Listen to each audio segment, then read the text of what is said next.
Good evening. Welcome to the Tech Waves podcast. We are getting to do this each and every weekend, and actually, this is episode 6. When we were starting this, I didn't know that we were getting to this far, but we are strong. We are moving each and every day. Yeah, episode 6. It has been a journey. Hey, by the way, sio mchezo. Yeah, but each and every day we get to grow, we get to improve, we get to ensure that we bring you the best of this podcast. And we have been focusing on the tech industry, and actually that's my focus area. I'm in the tech industry, and I noted that many people who are in the tech industry, they do things that they are not able to share all the time. So I'm here to ensure that I give them opportunity. We come and discuss how they do things, how they impact the world that you live in, and also they improve the technology that you have been using. So each and every weekend we get to meet here, and this is the Tech Wave podcast. My name is Kanyinge Chege, and this episode is being recorded at 0DB Studios, and these guys are amazing. Yes, as in ufai kustruggle kufanya live ama podcast. All you have to do, think about the content, work on it, and then come. The technical aspect of it, they will sort you. So today we are going to also dig deep in the tech industry, and also get to interact with another friend of mine. So I told you that I have friends who are in the tech industry. Those are them, the people who interact with each and every day. So today's episode, I'm joined with a friend of mine who is by the name is called Gilbert. He will tell us more of his names, but he has been in the tech industry more than a decade. So I don't know kama nimechocha, but you can start by introducing yourself. Karibu sana. Asante. Yeah. My name is Cheptiony Mutai Gilbert. Yeah. I'm a video producer by profession, and also I am a tech investor. Like in the past, I have done tech investments on applications that at some point I stopped doing that so that I can focus on video production. So my name is Cheptiony Mutai. I'm the founder and director of TechTube Video Studio. TechTube Video Studio focuses on scalable content production for organizations. Scalable content, we want to work with clients from the beginning to the end. Like we want to take that journey with a client using video production, using video as their marketing tool, and build that story and connection with the people. So I have freelanced for many years. How many years? I said 10. I don't know what that I think I did more I think 11 years. 11 but years. I usually say 10 plus years. 10 plus. Yeah. A decade plus. A decade plus. Okay. So I literally, when I was starting, I wanted to be a successful entrepreneur. Yeah. My main aim was to have that freedom. Yeah. I wanted to be free so that when I'm not working, I can still make that money that I need. Because at the end of the day, we are all looking for money. We are all in what we are doing, in every activity money that we can. Money is an important money tool money. in life. You can't make anything without money. Yeah. So in the year 2010, 2009, I was in my second year in college. Okay. And I stumbled upon musicians from South Rift who were requiring video production to be done for their music. Yeah. And Wasani, the vernacular musicians. So I did a couple of them, but it was not financially viable because most of them are struggling. They are struggling to get that finances to fund their music productions. And I found myself using my savings to finance their production. So that they were telling me that you finance for us CDs, production of their that time CDs. time ile ilikuwa na CDs. Kulikuwa na CD. So wanasema wanataka kwenda wakiuza, they'll pay me back the money. So I would, for example, do 100 pieces of CDs, print everything for them. And the musician goes and disappears and says, I got a lot of challenges. When he finishes that money that they got from selling their CDs, they come back to me and say, oh, we got some challenges, we have some small money, we want to give you this so that you do for us another one.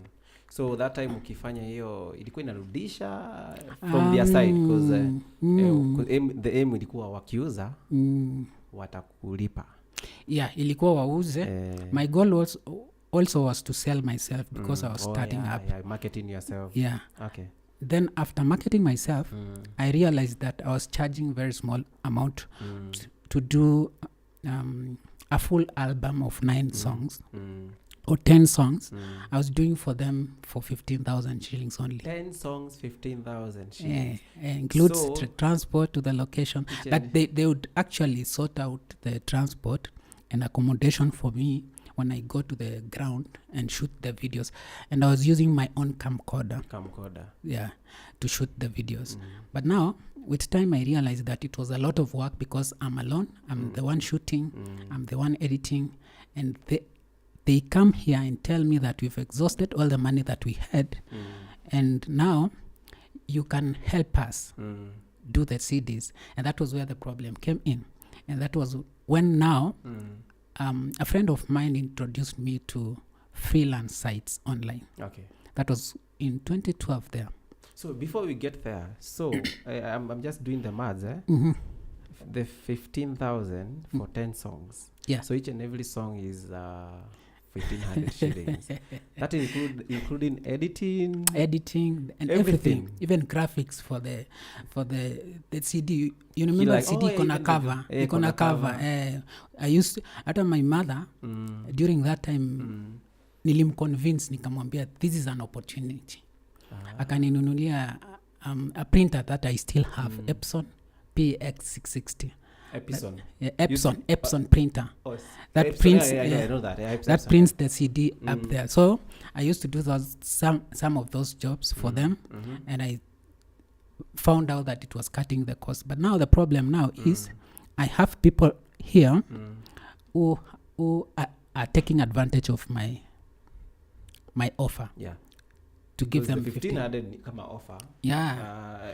Sioni hapa kama kuna profit na kuna wengine walikuwa nakuja na like they are telling me niko na 10,000 shillings. 10,000 shillings. And they still have and you can see them they are struggling. I remember one of them babaka aliuza ng'ombe so that we can do the shoots for 15,000.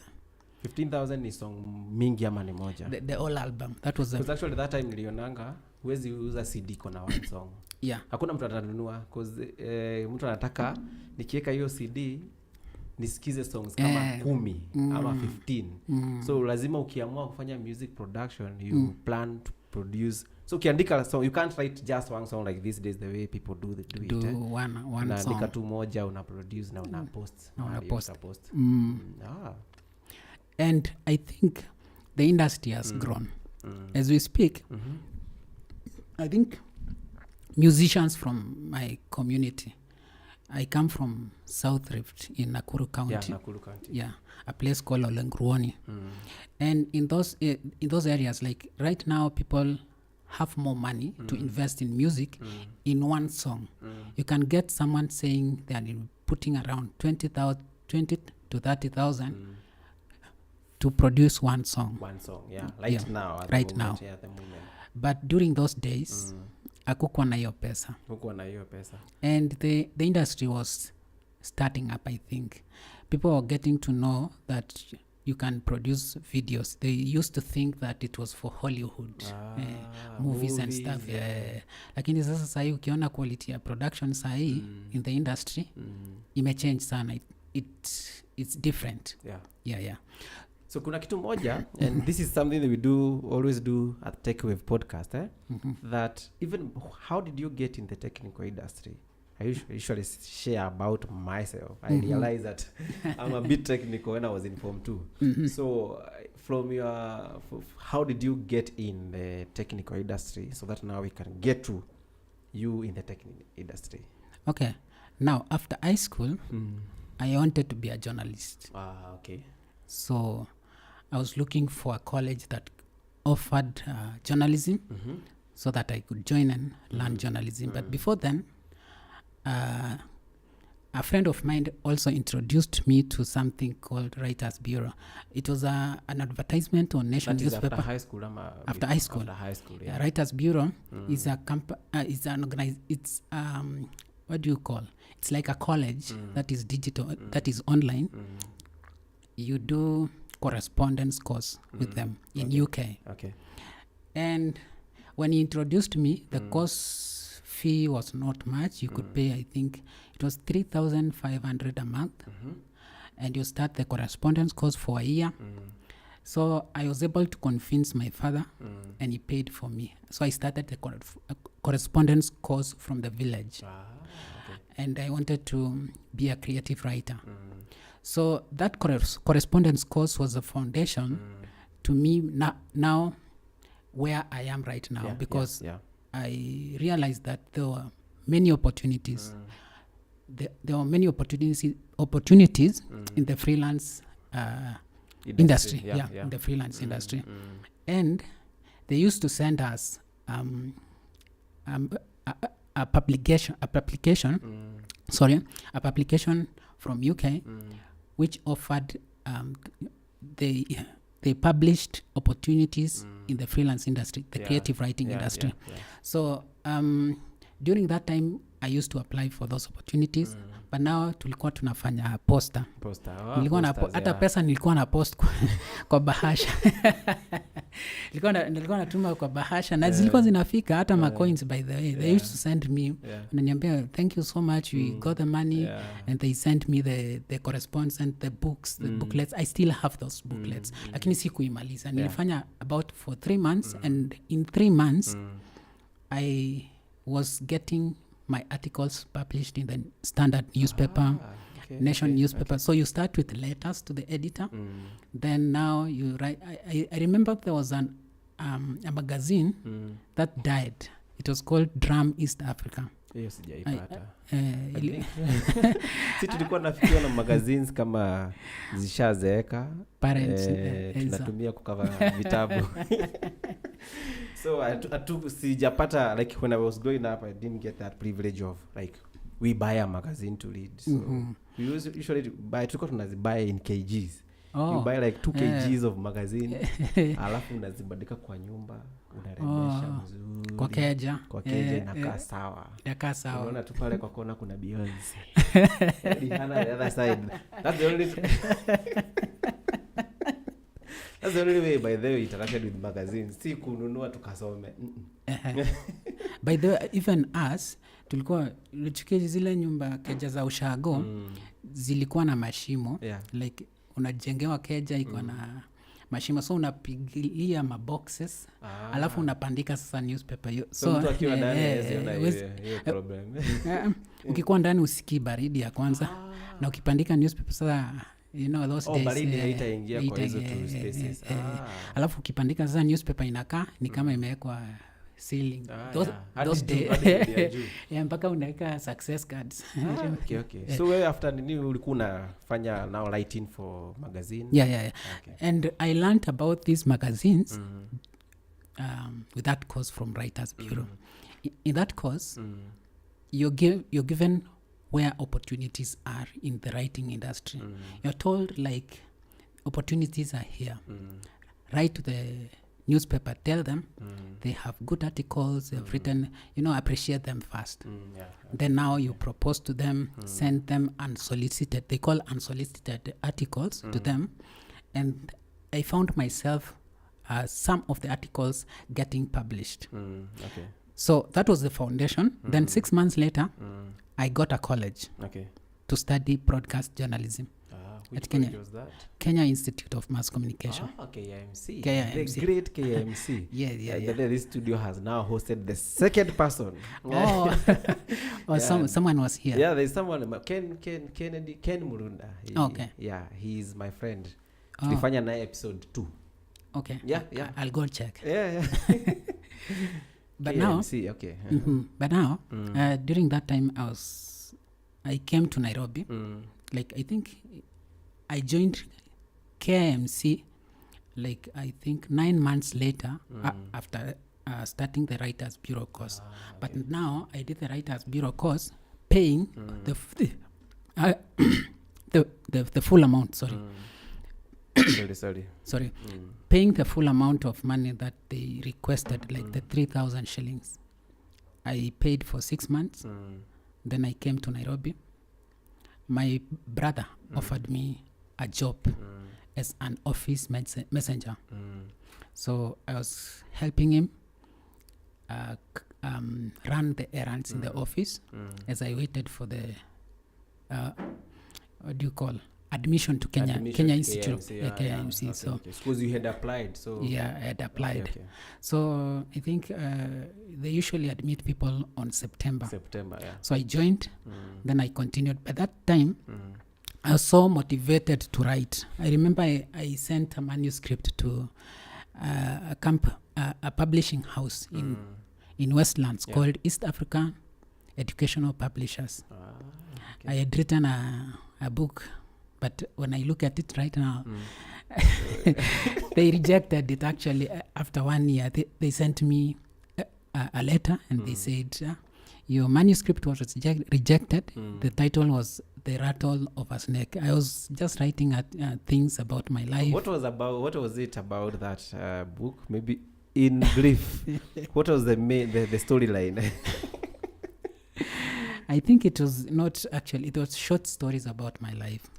Yeah, things that I experienced in high school. In high school, I used to like writing funny things about people, and I think the editor said that the book was not like the connection between the chapters. The flow was not well. It didn't qualify to be a book. Oh, okay. I get it. And it took very long before I got the rejection. I had even given up. Like a year, you said a year. Yeah, a year. So by that time, nilikuwa nimeswitch. Nikasema sasa, acha ni focus na newspaper because it pays. Hiyo ingine unagoja alafu ipublishiwe alafu kule royalties. So it takes time. Maybe wakwambia wanataka pesa fulani.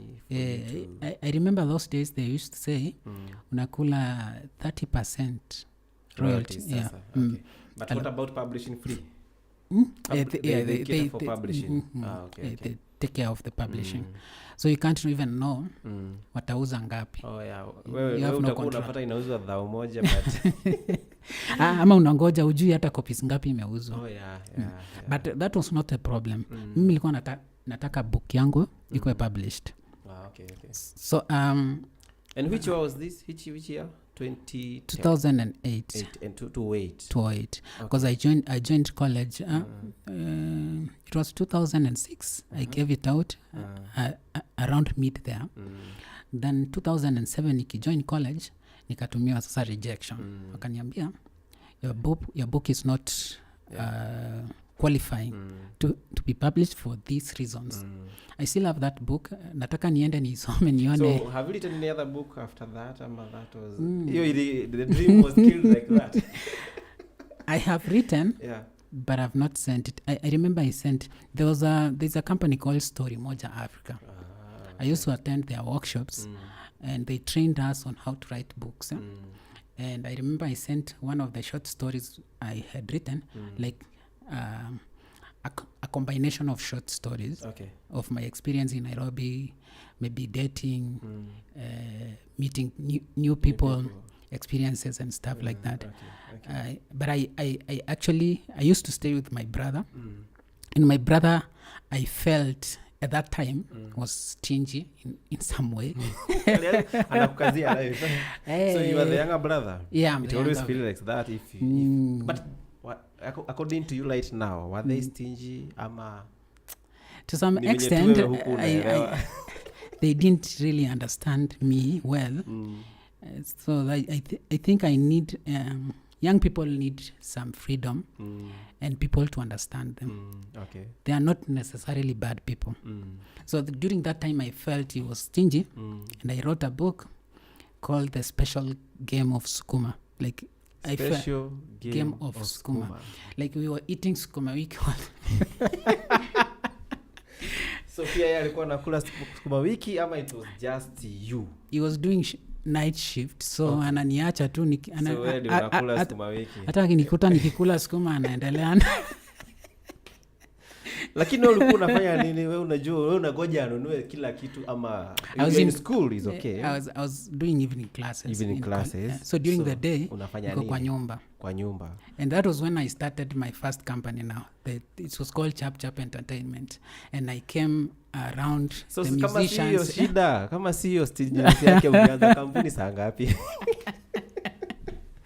You see sometimes problems but kwa hiyo situation inafanyanga mtu achangamke kidogo. Yeah. Because angekuwa na provide kila kitu ungekuwa unasema blues yako sawa. Yeah, akiwa na job tuko na job. Akikuwa na ananipea kila kitu hata mpaka job tuko na job. Sisi wawili so unajiingiza hapo tuko na job. And I appreciate those days because during those days I remember nilinunua printer ya kwanza. Kwa kazi ya kwanza nilipata ya shoot. I remember I did a funeral in Machakos County. Yeah? So hiyo funeral ilikuwa inanilipa 9,000. And from that nikanunua printer ya 3,000. Na walikuwa wananiambia ni wadesignie. I used to design this naitwaje eulogy. Eulogy. And print for people. Yeah. Na nilikuwa natumia Microsoft Publisher.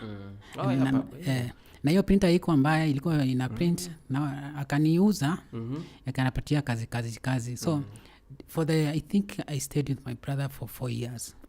And during that time I think I bought most of the equipments I used in starting up life for myself. Una buy equipment na yeye akinunua sukuma. Nilikuwa naona basi ungenunua hata wewe unanunua kanyama leo bana.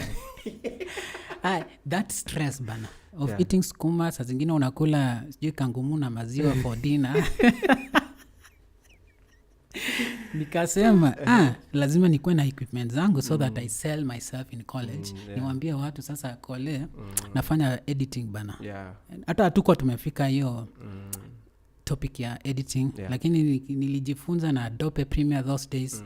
We used to have cracked version and still today I find people have cracked versions.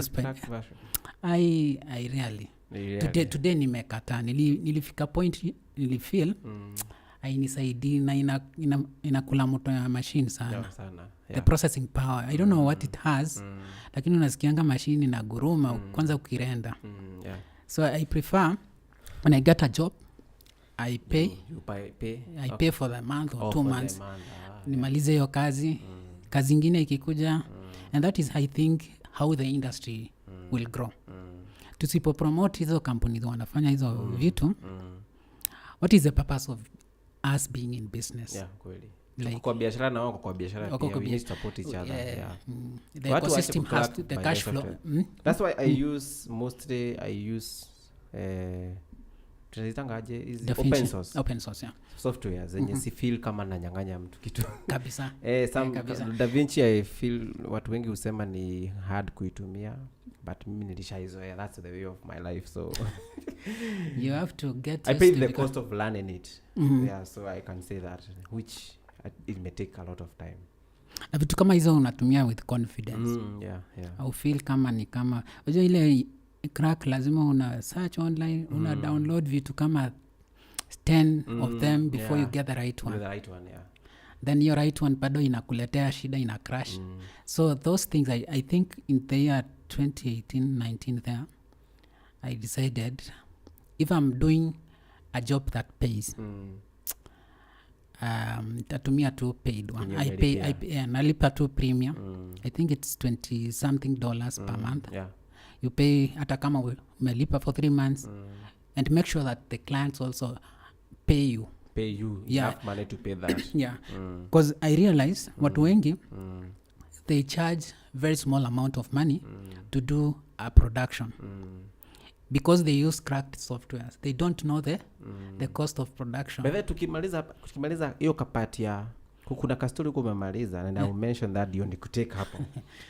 So you joined umejoin KMC, ndio tusipotee sana. Umejoin KMC and then sasa umeanza kufanya printing, kupiga picha kwa events nini. That is mostly ni wedding pia ulikuwa unafanya that time ama ilikuwa funeral? Yeah, nilikuwa nafanya wedding. Na wedding pia zote pamoja. So how was that the entry point of the tech industry ama ni ile IT ndio? Ni gani ilikuwa entry ama ni gani ilikuja before the other?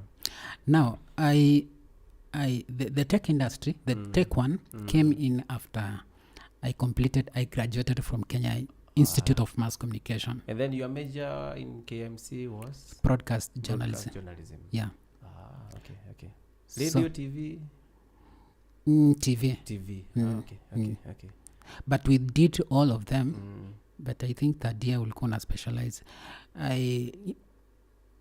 Nikiwa that year, nilikuwa nimedecide I'm doing video because video ilikuwa inanilisha that time.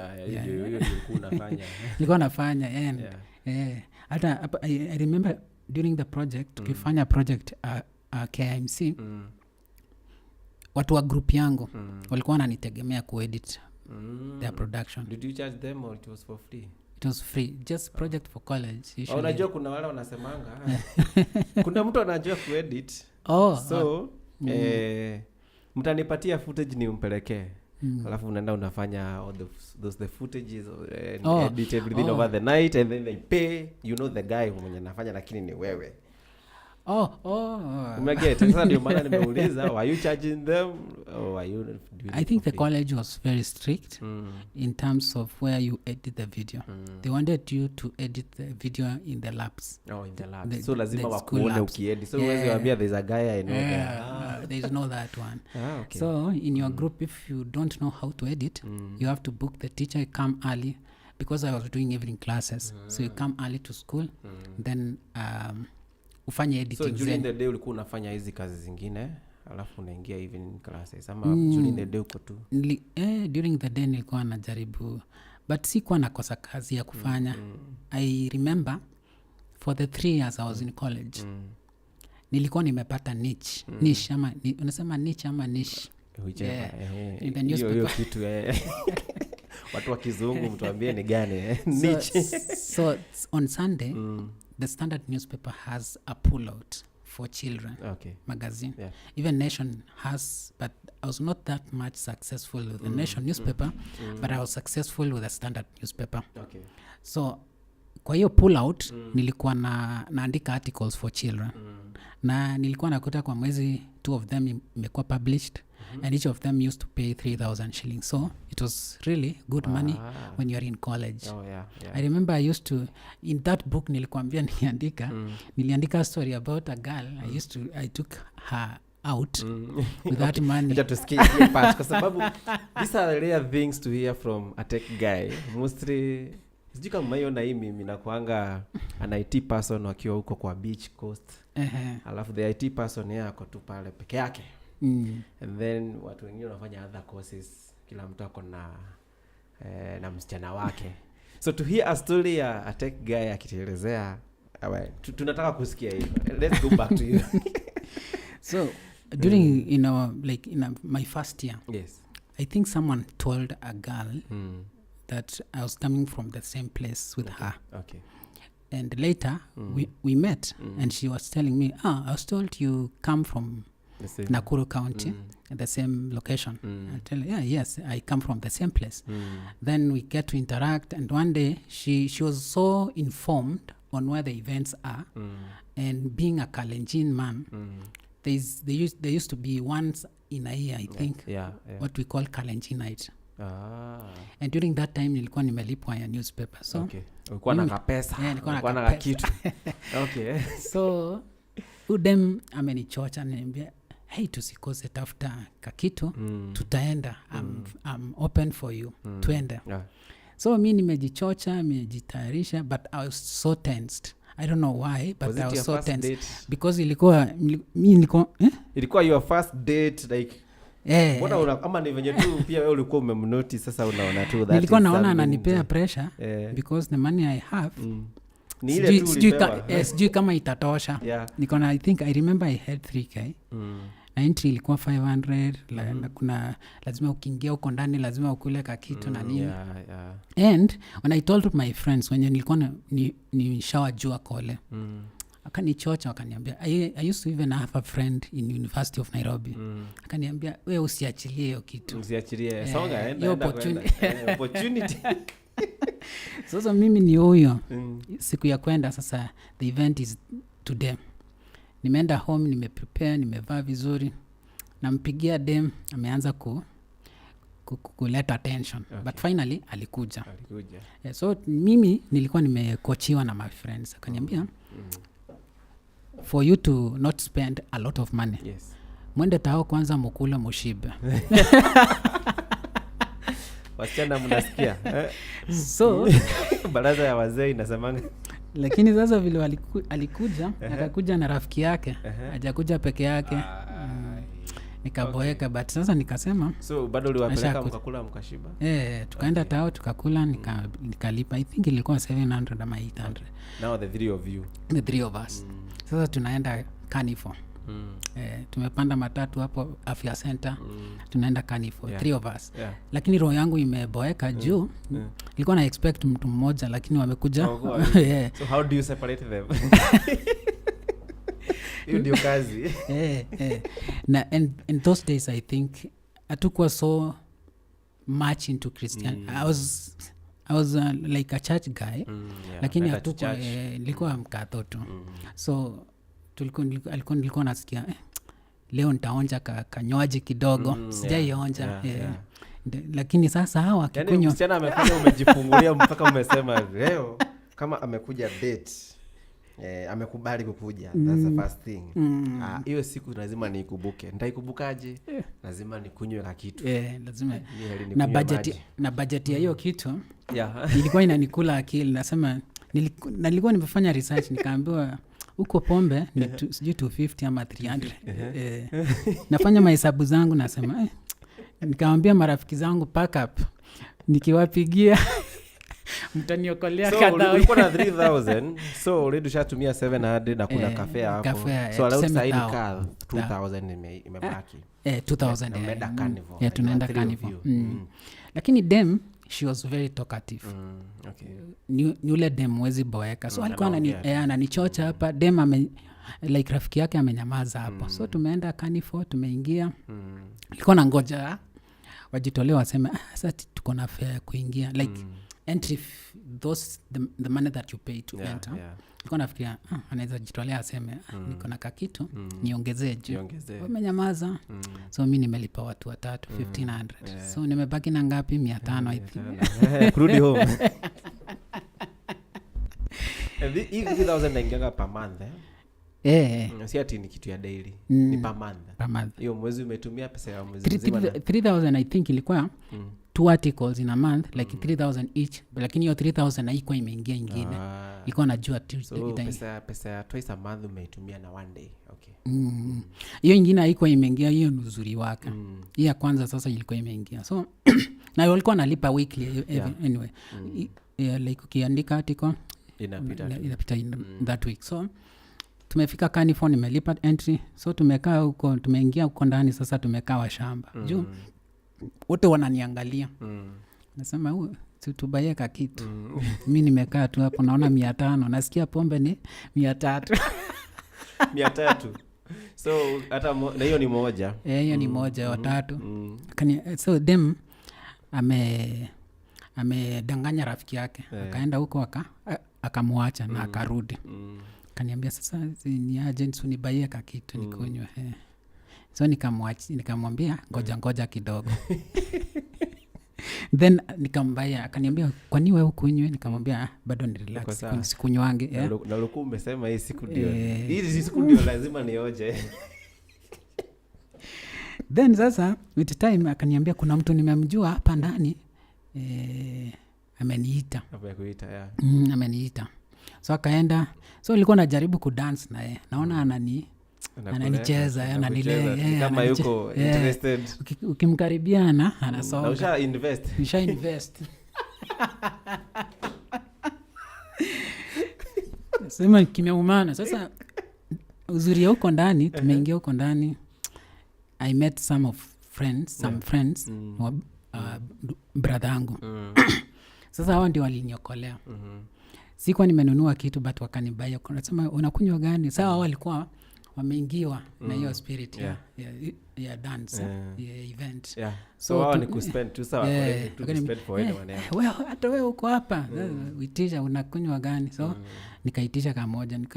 So that was the first time I took alcohol. Na nikarealize I taste vizuri because nilitisha Tusker. Nasikia taste bana. Nasikia hii kitu ndio watu wanaenjoy hapa. Nashinda afadhali soda bana. So nilingangana nayo hadi asubuhi. Nilikaa na hiyo soda moja mpaka asubuhi. Lakini hao marafiki wa brother yangu wakanipea hiyo company. Dem tayari ashapata mtu wa huko ndani. Yaani wewe ulikuwa una import. Nilikuwa na import inachukulia. Unaletea tu watu okay. Sasa watu wakishamalizana naye narudisha na export tena. So asubuhi saa hizo sasa nasema ndavuka naye leo. Lakini haiko happen. Dem alikwama. Akasema akamwokome. Tunaenda wapi? Hatuko tumeongea hiyo. So nikasema sawa. Nataka hivyo. Nikamwambia mjilipie fare muende. Ni mbaya. So mimi nikajilipia fare. Kesho tunapatana kolea, ananiambia jana nilikuwa nimechoka sijui nini nikajua tu. Nikamwambia hata haina shida. Na hiyo story ilishanga hivyo by the way. So hii story yote kwa nini tumekupea hiyo time yote utuelezee? Number one, because of tech guys don't explain all this but umetuelezea. So ukaenda ukafikiria kuiandika kwa kitabu. Yeah. Na ilikuwa inaniuma nikiandika sana but I think was it approved? Bado sijaituma. Niko nayo tu. Uko nayo tu. Ilikuwa short stories and maybe one day ndaiongeza kidogo so that inaweza fika level ya kufanya reenactment of the same. Kama movie. So after college, tumemaliza college, some of my friends walipata kwa newspaper. I remember there was a newspaper called the People's Daily. The People's Daily, yeah. The free newspaper. During that time haikuwa free. Ilikuwa inauzwa 40 bob. So that friend akakuja akaniintroduce to one of the freelance sites inaitwa Upwork. Okay. Akaniambia this freelance site, I have a friend amesema she's making a lot of money she's making good money. It's not a lot of money, good money from this platform. So mimi nikajoin. Akaniambia pia juu nilikuwa na internet during that time. By the way, I was so hardworking and sisemi ati sahi si hardworking. Nilikuwa nimeomba, like my brother has a big office in town. Nilikuwa nimeomba a part of the office space yeah. Nilikuwa nimeomba huko ni kutumianga kama ofisi yangu ya production na meet people there, I meet clients there. So akakuja hapo. Nilikuwa na internet during that time. Telcom walikuwa najiita Orange. So tulikuwa tunatumia modem yao kuconnect internet. Na during those times, by the way, internet ilikuwa inaenda pole but unangangana nayo. So at time I think kufika 1 Mbps ilikuwa hard. Ilikuwa ngumu. Uko sawa. Ukiwa na 1 Mbps uko sawa. Kwanza kucheza video ilikuwa ngumu. So urafiki tukakuja kusign up on that platform. Then that was the beginning of me now joining the tech space and learning about the tech industry. And nikachukulia seriously. I got the first few jobs there. Nika realize there is a need for video producers online. Okay. For people. So the Upwork is a global platform yenye ulijoin uliingia tu specifically kufanya related to whatever you always do. During that time they were saying data entry is paying people a lot of money. And I invested my time learning to do those data entries, but most of them were scams. And when I was creating my profile, nika notice there's a chance to work as a video editor, video producer, video creator. They used to say all those things, but they said it's design and creative. Okay. So nika join, then I think 6 months later ama ilikuwa 3 months later nilikuwa nimeunda pesa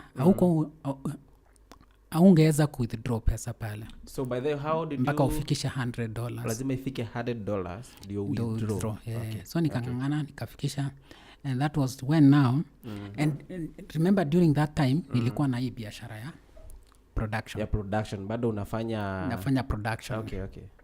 Nafanya production na running company na nafanya hii ya online, but sasa after disappointment with the musicians that I was working with nikaona hawatoi pesa. There was lakini walikuwa wamejileta wengi. Nilikuwa kwa laini nilikuwa na watu kama 5 wanataka production. Shida sasa ilikuwa kulipa. So nikamwambia mngoje kama hamna pesa msikuje. So I decided and that was when the opportunity ya Upwork ikakam. Nikaichukua and that was when I learned now to do tech videos. From now jobs zenye unapewa Upwork. Zilikuwa tech videos. You learn how a software works. They usually say SaaS, which means in full software as a service. That is only as a service. Okay. They usually do tutorials a lot. Okay. So you are doing like tutorials for screen sorry? The tutorials that you are doing, were you recording the camera or were you recording just with your laptop, or how were you, or just I was a screen recording? A screen recorder. Okay. Yeah. Explaining how an application works. Okay, now I get it. But I had to learn. No, you had to learn from they had people who trained you, or you learned from other places online. So what used to happen is you tell a client that you know something because you're in the industry of production. Then later now you come and look for people to teach you, but during that time you could Google. Google was there. So I Googled how to record a screen and I found out some softwares that you can use to do screen recording, but during those times it was not many. And I realized that I could do those screen recordings. And during that time pia nilikuwa na ile entrepreneurship mindset where you can utilize the same platform to look for voiceover people in that country that the client has hired you, because most of them would require American voiceover, British voiceover. So when you tell them that you can still you can use a voiceover from their country or from their location, they would agree to take you. Okay. So I was so excited to take those jobs, and I appreciate the foundation I got from the Upwork opportunities. But with time now, I realized that there were other competitors of Upwork. Yeah, but Upwork then, they used to call Elance and Odesk. Okay. It was 2 different platforms, and I joined the 2. Elance was the most, I think to date, Elance was the best. The best, okay. It had premium jobs.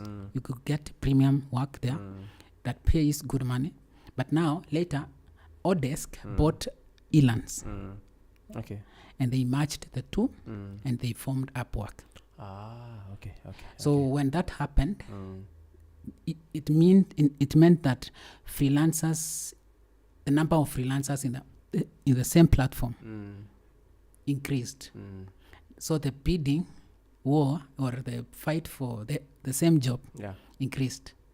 So you could get maybe sometimes there's little, like small number of jobs, but the number of bidders are many. Ni wengi. Okay. So you realize that with time, by the time I quit, I realized that you could have the skills, but now people from those regions of Asia, like Pakistan, Indonesia, India, they bid very small amount of money. They are ready to work to do the same job with little amount of money, which wewe huwezi fanya na hiyo. Na pia wako na hiyo portfolio of the same thing. Okay. So here you are saying maybe the job is worth $500, and someone else is saying I can do the same job for $200. So there's a lot of competition there, and to stay in that competition, maybe you have to work in their own terms. And clients also have a tendency of going with you for say a month. They hire you for a month, and after that month they decide now they don't want to work with you. They have found someone else cheaper. And they can do the same job. And here we are talking about sustainable income. You want to have a sustainable income or predictable income that you can plan for yourself. So those are the reasons that I decided I quit. But during the time now, that was the time I became a tech founder for a short period. But I know with time I'll go back to those investments because it requires a lot of money. The question that has been ringing my mind is, and this is something I have asked anyone who I hear they work online, they either do lighting. First of all, sijawahi pata mtu anatujibu hii swali. Unasikianga tu there is a lot of money there. For your case, how on a good month, how much money could you make? Ulikuwa unatengeneza pesa ngapi in a month or even in a week?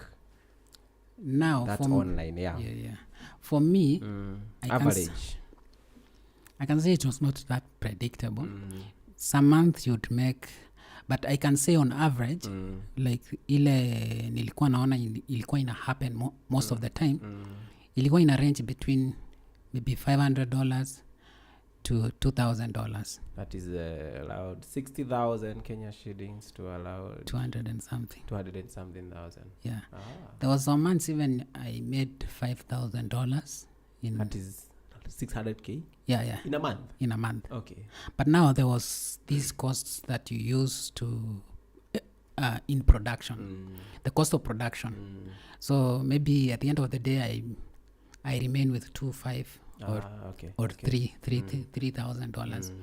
So I was like, how do you say?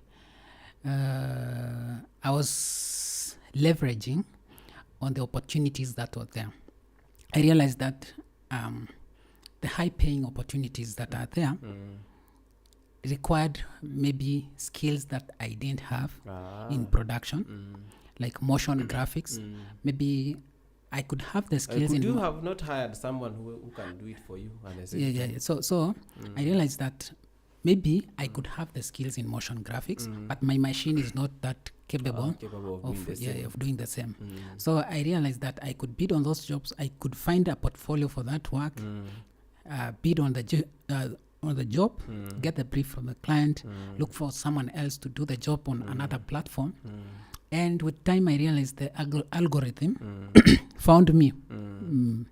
Like they could, maybe the same person has bidded on the same job that you've hired for a small amount. But I did that for many years, actually. I could get a higher paying job. Even the talking head, the videos that you talk on camera and sell a product, I could get someone from UK, do the talking head. I pay them directly. You know, the beauty about that is that person that you're hiring gets a direct job. It's not like they are bidded for the same job. They get a direct job from you because you are not telling them to send any proposal so that you can decide whether you work with them. So from you, they are going to get a direct job, but for you had to bid to get that job. Okay. So I had to have some capital to pay this guy so that when the client pays me, I recoup the money that I spent in the production. But I remember, I think one instance on a platform called Freelancer. There is a person who contacted me. He said he had a cigarette factory in Australia. So this guy were willing to spend, he said, I think someone was trying to tarnish his name and he wanted to create news videos that looks like real news, announcing something about his company. to clear that that name, like that tarnishing of the name, the problem. So he was willing to pay $1,000 for that job. For the job, yeah. Okay. And I got someone who was doing it for $200, the news thing. So I did one, he paid, but now later he found out that I had hired someone in Fiverr to do the job. Fiverr is another platform. Another platform. So like you get a job from this platform, you go and hire another person from another platform. I know where those people are. Okay. This guy doesn't know where those people are. Okay. I tell them I do everything. Okay. So you wanted someone who could get those talents to do the video. Then now me here to edit and add some things here. So he found out that and he started to dispute the job. And he lost anyway. But I lost the job because he was saying, I want to hire you for 6 months. But when he found out, he said he'd contacted the same person and he was willing to do it for $400. Kuna swali hapa ninaona. First of all, kuna watu wanatujoin TikTok. I can see Kaingi. Okay. Kaingi is my wife. Yeah, they can see she's online. And the question that inaulizwa hapa, 200K per month. So your pesa ni mzuri Kenya, economy ya Kenya hata sahi 200 and working from your comfort zone. But the other question anauliza sana ni, can you just give us a difference between forex and online lighting? Because tumekuwa tukisikia watu wana make a lot of money like today tunaweza chana na wewe hapa nianze kufanya forex, kesho niko na Audi ni Q5 ama ni Q6. So it has been seen that online work has a lot of money. And from what you are telling us, see pia that easy to make that money. But kuna mtu unapata hana any skill. You see for your case you have skills in production there online. So kuna watu wanaambianga watu, you want to make money online, you just come and then join our team, and then from there tunakuona una drive some very Porsche cars. What's the difference between that? Now from my own experience, I think the difference between forex, online writing and all these jobs, online writing is there.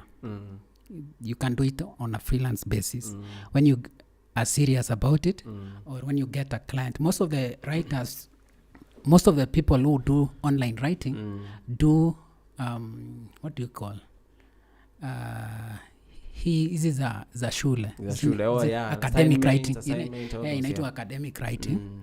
And during those days they used to make a lot of money, but they are saying nowadays you need to use a VPN in order so that the local, they don't detect your IP address location. You act like you are in US and you can do them. They want people who are in the same country, in the same to location. Work. Location, okay. And I think the Kenyan online space, like freelancers, have a bad reputation because of scammers. There are many scammers in this country who want so when someone sees a Kenyan trying to do for them a job, they think they are got they are kuna venye tu atamdanganya I think sisi tunaogopa sana ama wakulipe upotee. Na hujamaliza kazi kama hujafanya hata anything kitu yote. Kenya tunajulikana.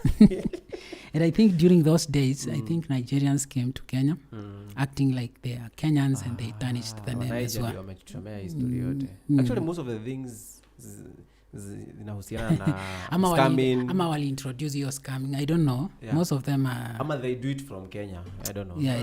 They hide their name in another country. So nilikuwa naona tuna lose pia on the online space because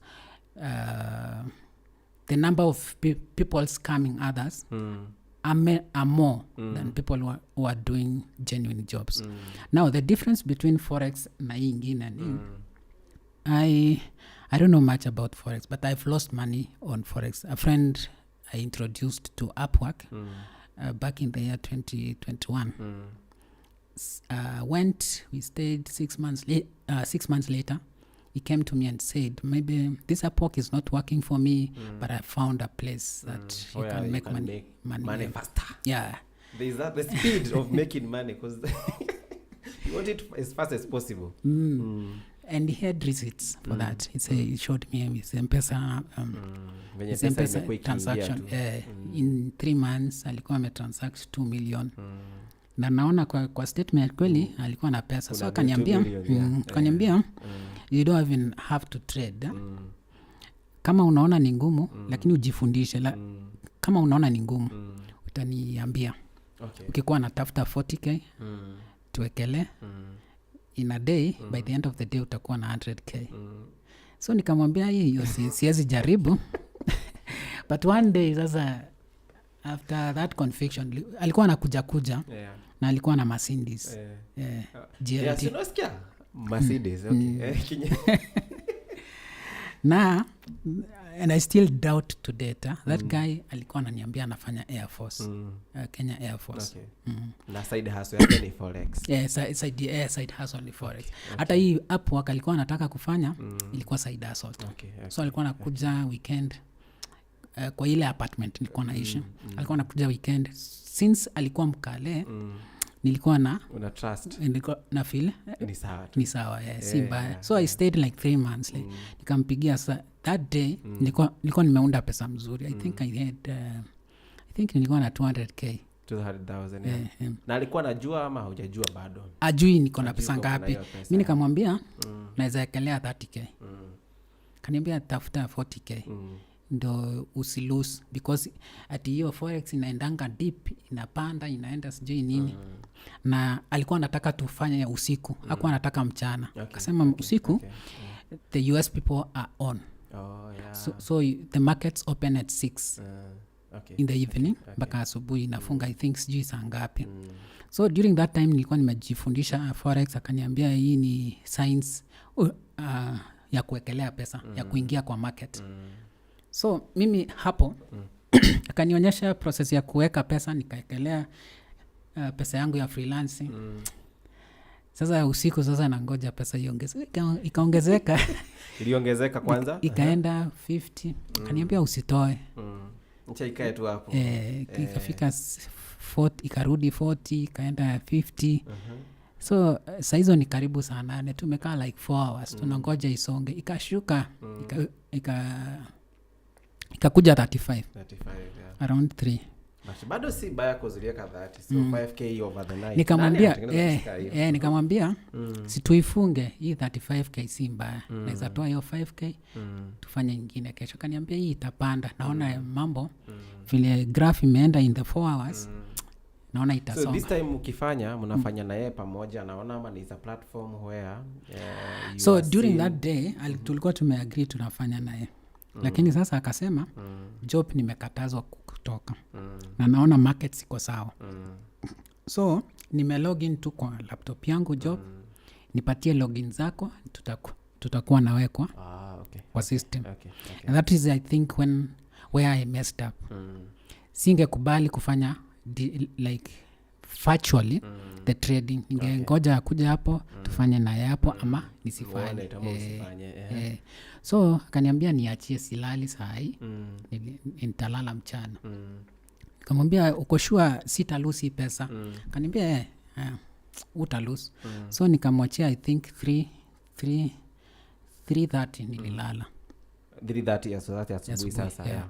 Akakaa so nimeamka saa 1. But nikiamuka nilikuwa na feel uncomfortable because I usually know forex inanyorosha mtu. Inanyorosha mtu.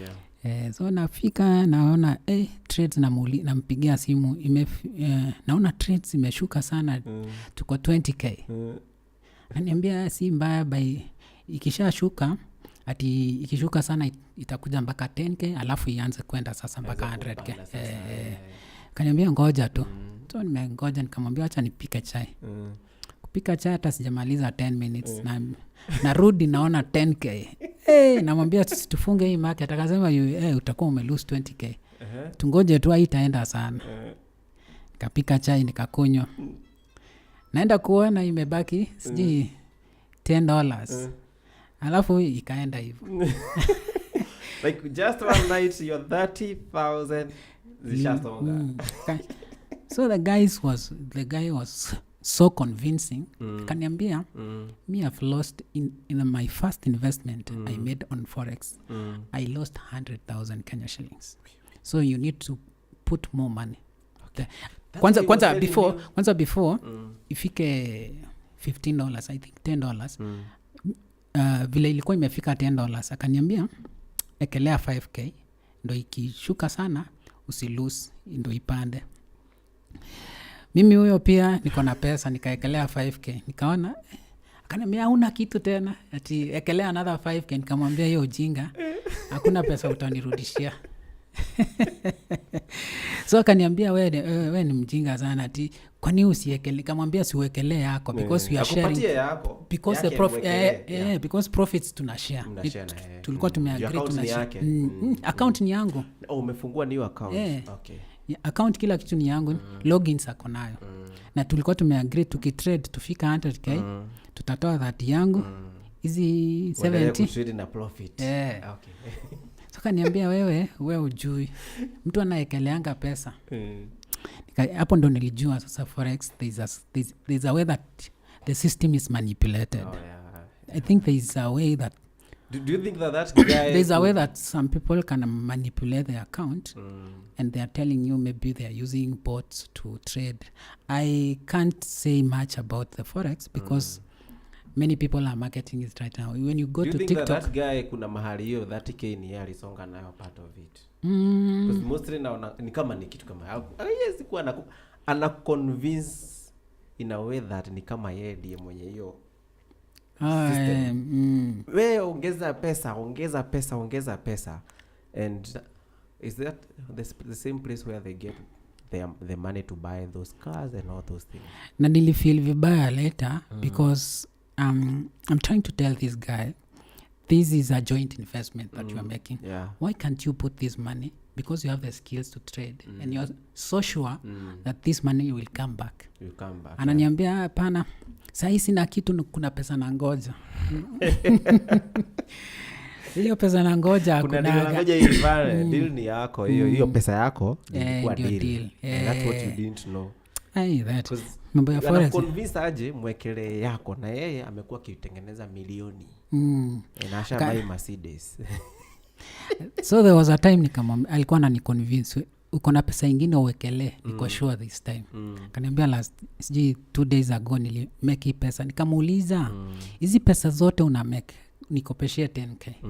Hapo ndio tulikosania, naona haizi kukopeshia si hata kutrade nayo kukopesha hizo pesa zao. I don't know where they get those monies from. Either mtu anaosha pesa fulani. I don't know, some of them do that. And with time nilikuja confirm this guy is a scam. Okay. Because this year actually the same guy alikuwa anapigia watu, anamwambia kuna pesa inatoka mahali tunataka kutumia PayPal yako kutransact kureceive. Then later wana dispute hiyo pesa au deliver product yenye walikuwa wamenunua. Alafu inarefundiwa, account yako inakuwa negative. So that was when I learned this guy si genuine. Hata ile jeshi alikuwa anamwambia ni jeshi uko ni uongo. Sijui. Alikuwa na mapicha ya US, ati used to train in US Air Force. Na ulikuwa unaona kweli ana train kuendesha hizi majet. Anasema during these events za Madaraka Day. Inaitwa Jamhuri Madaraka hizo national events. Anaziendesha. But to date I don't know because many a times amenipigia ati amesota wapi form ya online sijui nini. Kamuuliza kwani Forex hailipi tena, akasema siku hizi kimeumana. Forex imeenda to a level that imeharibiwa jina. I think I wouldn't mention, but many people wanajua venye siku hizi imechange to something else that no one can ever want to be associated with. And I think when you start associating with people who want you to make money, a lot of money in a very short span of time, you realize that you attract the same people all the time. Because I remember, like, from the time I knew that guy, acha nisiseme. But what I come to realize this is also there were many guys walikuwa wanakuja wanasema Bitcoin investments. Unatoka hapa unatoka kwa ingine kwa ingine. So una realize all the time you are losing money that you've worked hard. Now scam introduce hapo that kazi yake ilikuwa to follow people's Facebook page and then subscribe to channels. And then when you subscribe, you send a screenshot and then you upload to a platform. But sasa ziko na levels. Okay. Unaanza na like 5k, ndio upewe tax kama 20 tasks for the day. Every task is 100 shillings. So unatengeneza pesa hivyo. But the end of it all, wameipanga in a way that after 2 months mtakuwa mmeingia watu ndio inashika. So mtakuwa mmeingia watu kama so 1000 So that 1000 people ni like 5,000 each person hiyo ni kaa 5 million. Mnalipa? Unalipa 5k. Alafu kuna watu wanapanda levels. Ukifanya after 1 week unaweza ingia level ya 20,000. Ya kulipa 20,000 ndio 20,000 na make like 100,000 in a week or a month na una withdraw. Pyramid scheme. So ni pyramid in a way. And then after a month or two utafika mahali hata unaweza ekelea 100,000 ndio upatange like $1 million at the end of the month. Sasa hapo kwa million unaenda unafinya hapo unapata hela 404. Sometimes back I think a guy from our workmate alituleteanga hiyo kitu. Alikuintroduce. Ilikuwa inaitwa WPP.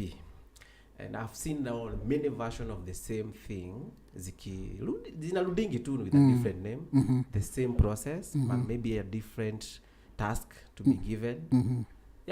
Na watu wamekonua pesa hii Nairobi, because what I realize is if you want to make faster money utajipata umekoniwa. Mostly it happens like that. Ile time una feel I need to make money right now, hapo ndio unapatananga na hao watu.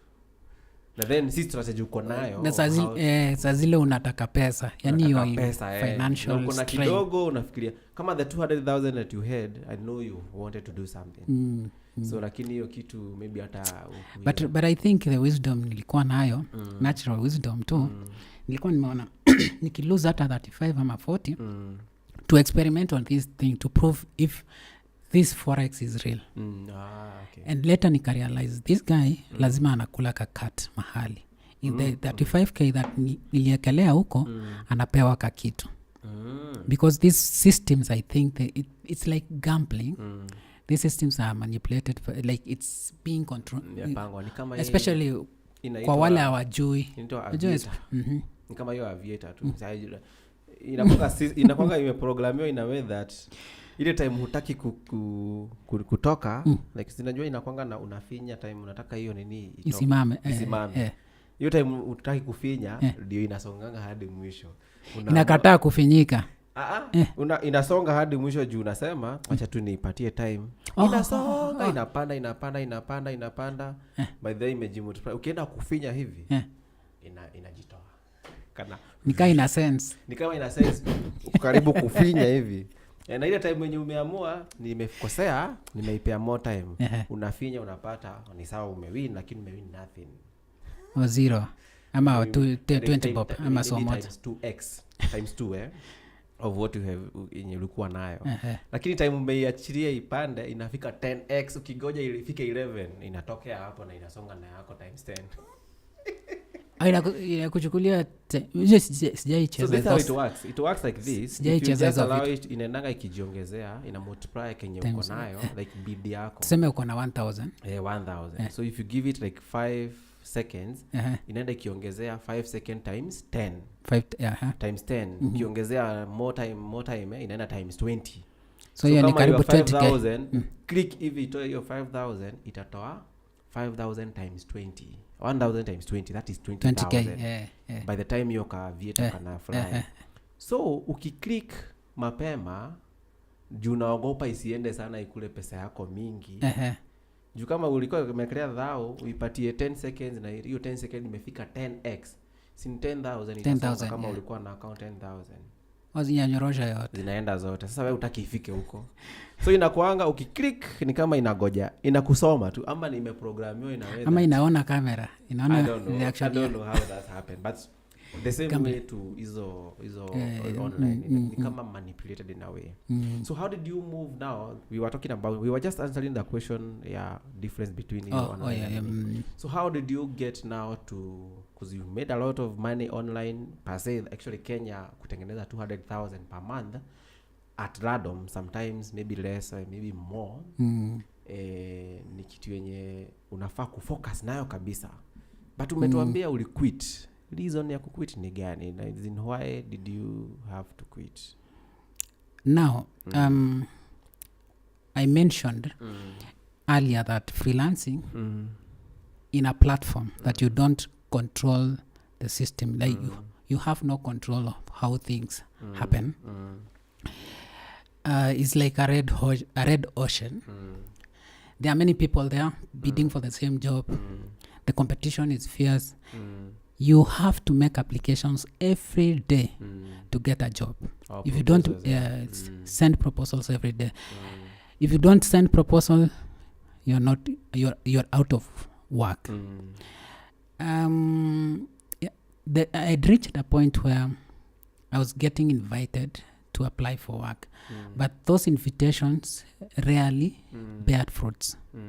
I still had to make applications every day, and the goal that I had at the beginning of this journey of production was to be free, to have financial freedom. But you are a freelancer, so you are free. No, not really. That's what people think. So employer amenishikilia time sana, nahitaji kuanza my business ndio nikuwe free. That's when you realize, by the way, hauko free. Yeah. Until ufike mahali penye you can employ people, you can create opportunities for other people to work for you, so that you can have more space, maybe to strategize and move forward. So I was spending maybe all the time in the house doing the editing and production. So sikuwa na time ya kuinteract na watu wengine. So I remember for many years nilikuwa na work from the comfort of my home. Na hizo pesa, and with time nikarealize hizi pesa zinasunguka tu, na ngara nayo, nalipa rent, nakaa vizuri, but pesa zisaidiange mtu beyond that. I don't know. Mi hata hiyo nimekwambia, there was a time niliunda hiyo 500 na sikumbuki nilifanya nini ya maana. Ni kama yule mtu wa 2 million ya Forex, after some time anakuambia nimesota.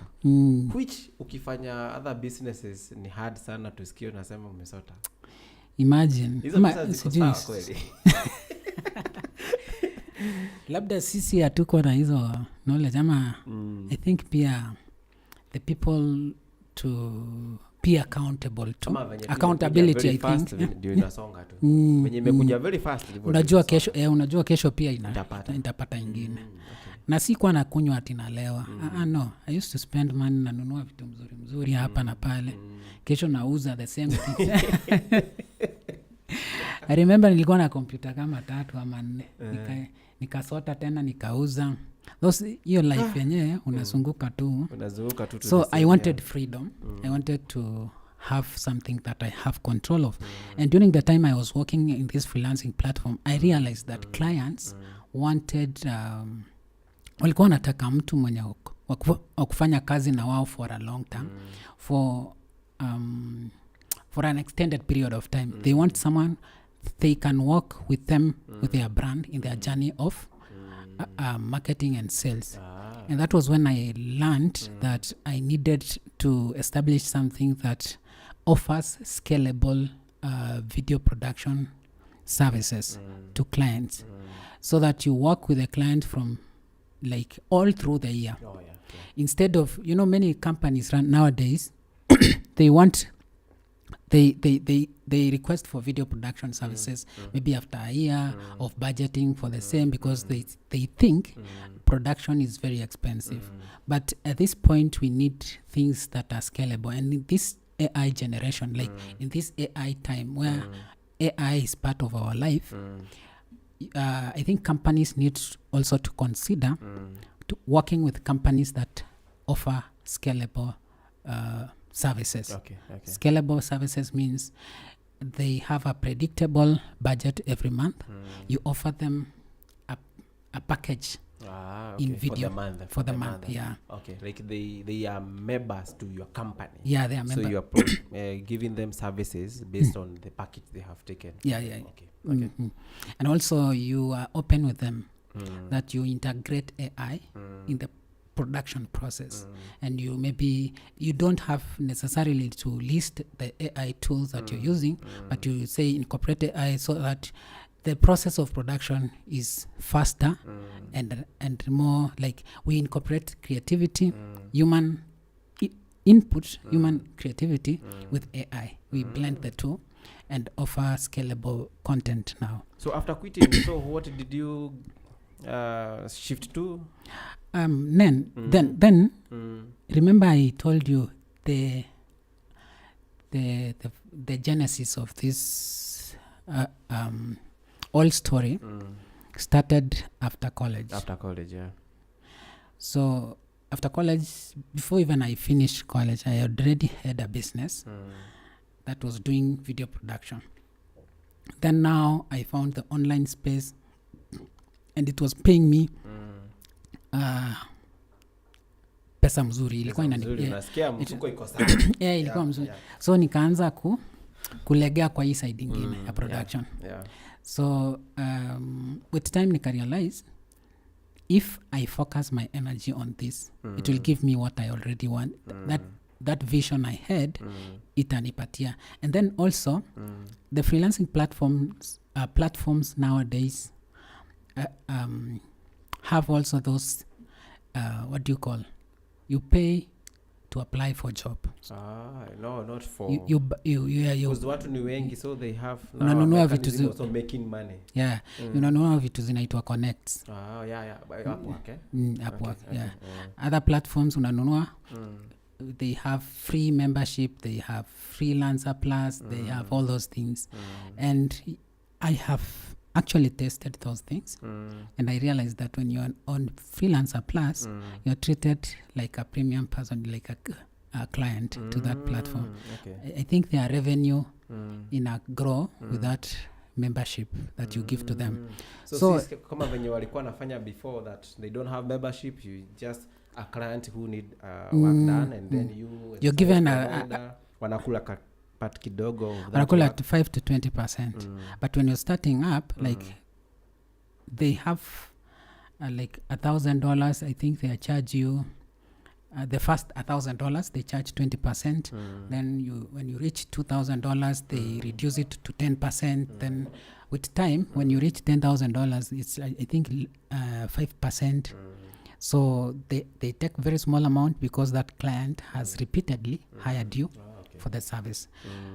And I think AI also is taking a lot of AI by the he's taking over most of the opportunities that are there. A client assignments squeeze watu wengi watafanya na AI part of it. Na labda client anaeka huko, unaona hii lazima nifanye kazi mingi so that I earn a decent amount of money. And I think entrepreneurship is something that was in me before. Yeah. So for those reasons, I quit. Now, after quitting now, what next? Yeah, what next? Which year was that? The thoughts of quitting was started back in after COVID. Yeah, because all through the COVID, I was still working on Upwork, and that was even the time. Wakisema work from home, wewe ulikuwa umezoea, that's the routine. Working from home. Na pia I think ilifika mahali nilikuwa na feel this thing is not helping me in life, because una realize hauna marafiki. Like I think at some point una feel you need friends. But sasa juu ya kukaa kwa nyumba, you're working umejifungia, you're working and you're seeing the money. Hata date sasa kuenda ni ngumu. Sasa utapata huyo mtu wapi? Mtu akona date ni ngumu. Na wale unapatana na wao wametoka huko majuu. You talk via emails? Yeah, okay. Video call kidogo. Email sana. So unless sasa uende kwa dating sites, utafute mtu hapa. Okay. Juu huinteract na watu. Au interact na watu. Okay. Nimeona. Hiyo environment huko kwa nyumba. Hata ukiamka ofisi yako ni 2 seconds. Hata unaweza amka unaenda kureply email unarudi kulala. Okay. Ofisi yako iko hapo tu. So I think during this time now, moving forward, nili quit 2021. Your decision nili make in the year 2021 because nilikuwa nimeangalia opportunities. There are many opportunities out here. Na nilikuwa nimeangalia kwamba clients are looking for people who can work with them every step of their journey. They want someone who they can maybe interact with their products or services. And during that time, they are able to understand what the client needs. They are able to understand what the market needs, and that they're able to adjust to time.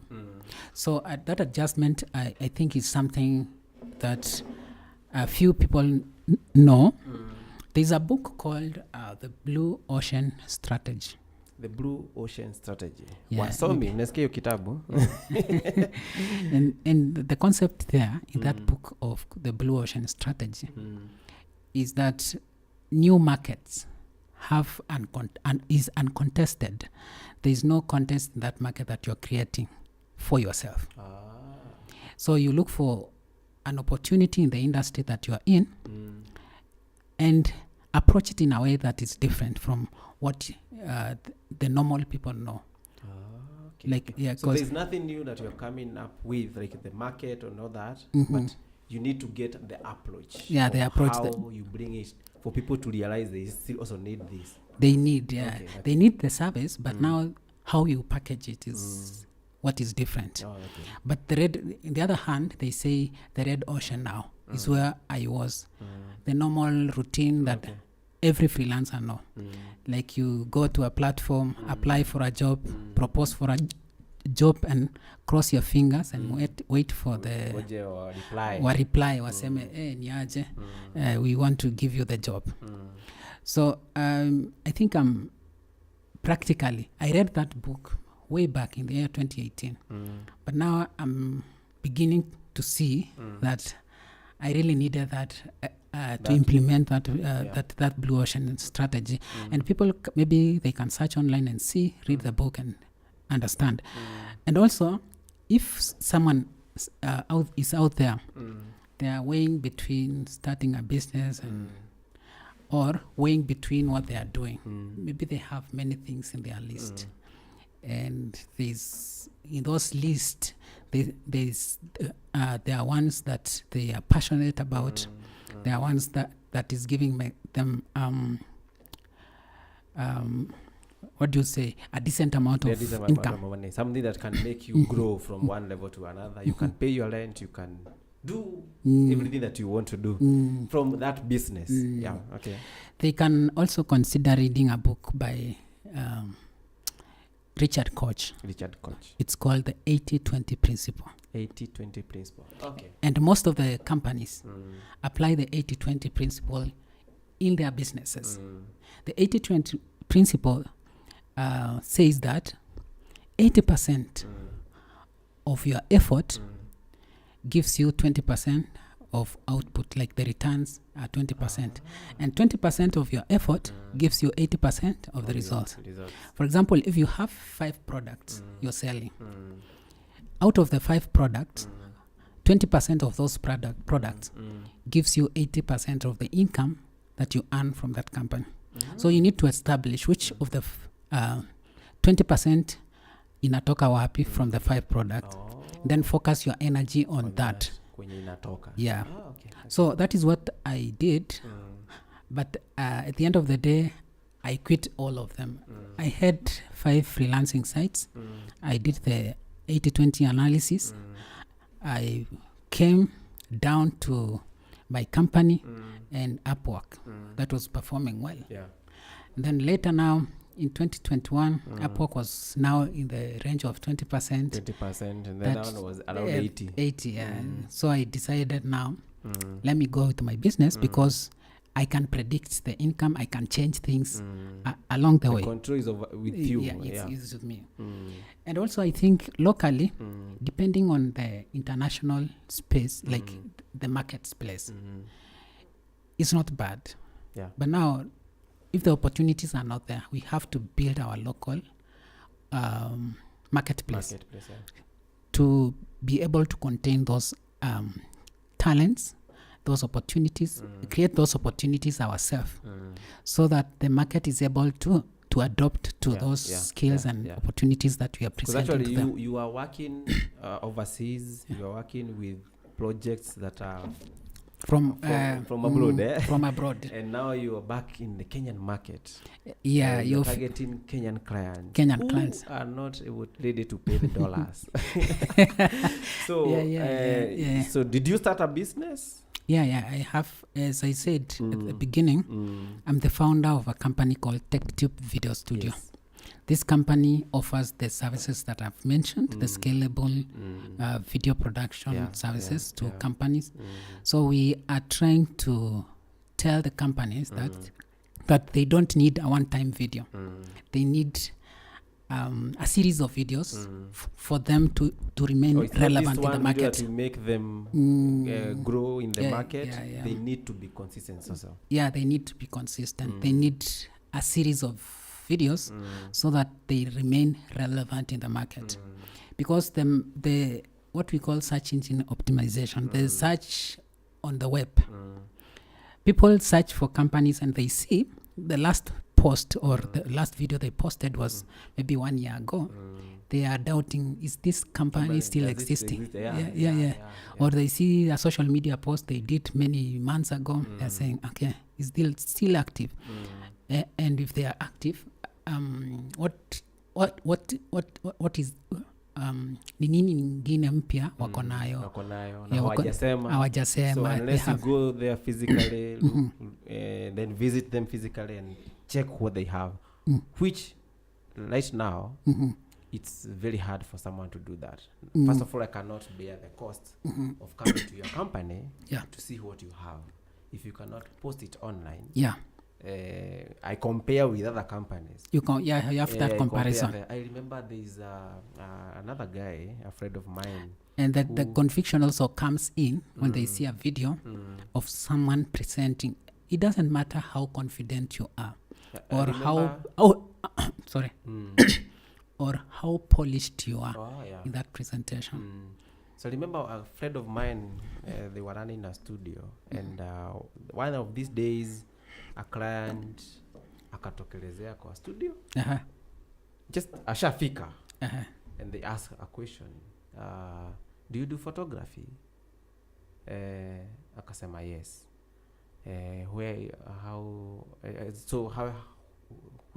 What is your Instagram account, IG account? Can I check? But now the owner of the studio had not posted anything related to that on IG. So but akamwambia one of my portfolio iko tu hapa. So it was just simple, like the client amesimama tu hapa, and then kazi yenye anafaa kuonyeshwa iko tu hapa kwa hii laptop. Okay. So it's just simple to turn the laptop, kumuonyesha kazi yenye ashafanya. And client akamuuliza, you don't have IG? I have it. Akamwambia have it, but sijakuwa nikipost sana. So akamwambia lecha nikuonyeshe zenye ziko hapa. Akamwambia I'll come next time. Yeah. And ikaenda tu hivyo. And I realized like social media right now is very influential in a way that like the client would just have taken 1 minute to just see the work that has been done in the studio. They have data yenye ameingia already, ashakuja. Si ati ni studio anaambiwa itakuwa iko mahali fulani. Ashaingia ako hapo. Anaona tu. And what I realized, I think after some research, I realized many people, even myself, I would do that because I want to see your work online and I compare with someone else work online. So when I get to a level of asking you a quotation, pia najua mwingine anacharge pesa ngapi, so I'll go for the best deal. Like that is how things are working right now. People will just see your work, see someone else's work, and then they get the best deal. They contact you based on their you judgment. Realize like online is that powerful tool for a business in a way that huwezi sema you are good in business unless unauza ile kitu yenye iko too common, like you can be found anywhere. You can be found till everyone is selling like clothes for example. So hata tukiwa nayo hapa tunataka kuona kama inakaa kama ile venye inakuanga, but for a service online is like the tool that everyone needs. But and many people do it the wrong way, and I used to do it the wrong way in the past. I used not to believe that I can post the things that I do in my own personal social media account. I used to think that maybe posting in the company's account is enough. Sometimes you posting things that your company does is more I don't know, it's more convincing because they see that you own that company. You own that company. Yeah, and you are confident about what you are offering. And I thought, and I think also there's no right time to do these things. Companies need to embrace a long-term relationship with a producer or a production house, and they design a plan on how they can work together and plan on a price, for example, on the cost of that production, and they do it continuously. Watu wengi wako na shida moja, like many companies or organizations. That is what I learned from the freelancing sites. Wako na hiyo shida ya unaenda kidogo, they see one mistake that you make, they start charging you and saying you're not enough. You're not enough for the service. Instead you work on the mistake and then next time you try get it better. And I think these companies should act as our mentors because without those opportunities we cannot polish our jobs. We cannot polish our skills. So I think that is the main thing. And I think also in this age that you are living in, there's this story of privacy of what you post on social media. If you are a media person, it's good to seek consent from who you are working with, especially you're dealing with videos and photography.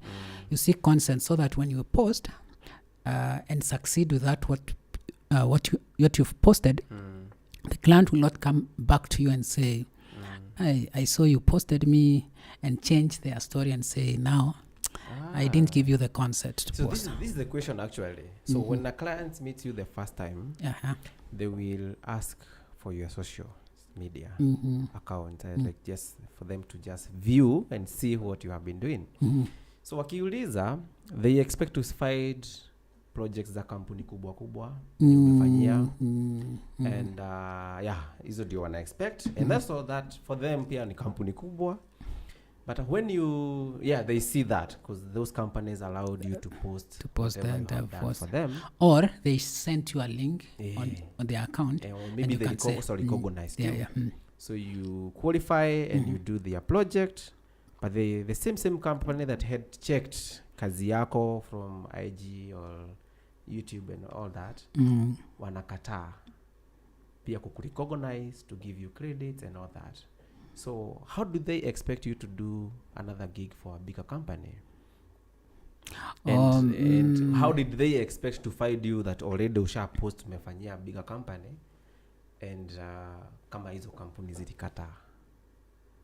Because hiyo ni kitu so they are not allowing you to do that. Even not just a company, like even an individual. You take my photo and you post online, allow you to do that. And then tomorrow someone else want to see the work that you have done before. So if I refuse to do that, to give give the authority to post my photo, hawakikubali kupatia kazi. So wanataka umefanya, lakini then wao watakataa kubali upost. Now before you post those photos, there is also this option of using the same photos, but now on a private link. The same portfolio, but now on a private link. Not Yeah, public. yeah. You can tell them that if they are requesting a portfolio from companies or big companies that you've worked with, you can tell them that they didn't allow you for privacy issues. They didn't allow you to share the information, but you can share with them on a private link. And now that way, you've protected the privacy of the client. At the same time, they are able to convince you, they are able to make decisions based on that. Based on that project that you have done. Lakini sasa client sasa akianza kusema sasa iko public, how are you sure? Because some companies will not allow you to give yourself the credit. Yeah. Okay. So does it mean that when you are working on project, it's very important, even us as creatives, we protect ourselves. Yeah, it's good you protect yourself. And maybe if you have a contract with the client, you indicate in the contract to say that I'll be using this in my portfolio, and I recommend that maybe you share a link after sharing it on your platforms so that I can share with the people. And most of the clients are so happy to give you the link so that you can maybe embed it on your website. And I think also, you embed it on your website. But I think this is something that you need also to train your clients or to make sure that you insist to the client that this job that you're giving me is part of my portfolio. Yeah, it's part of your portfolio. And so you would now appreciate you got into this business, and I think that is 2021 after quitting all that, the online, that is now the physical business. Yeah, the physical business. So what was the strategy? And then how do you compare it with the online? Was it the same way that you were able to kufunga hizo deals online haraka? Is it the same kufanya now a physical business? No. Actually, I had when I decided to take this route, because this is something I used to do before even I joined the online space. I was trained by one of my elder brothers that the opportunities are there on tendering process. And with time I realized that if you're, for example, you're tendering for the government, for a government institution, in many occasions you find yourself kicked out because someone else knows someone else. Watu wanajuana. So kupata hizo opportunities za government inakuanga ni ngumu sana. I have done, I think, one since with the government. But nilifanya tu, ilikuwa a long term project for a year. But nilifanya tu, I think, twice. Someone else came, sijui akaongelesha mdozi, nikatolewa akaeka hiyo kampuni. Akaendeleza hiyo kazi. Akaendelea na kampuni yake sasa. Wakasema sijui I don't know what happened. They didn't actually explain to me. So, but I question yako ilikuwa ni I asked how did you find it the same?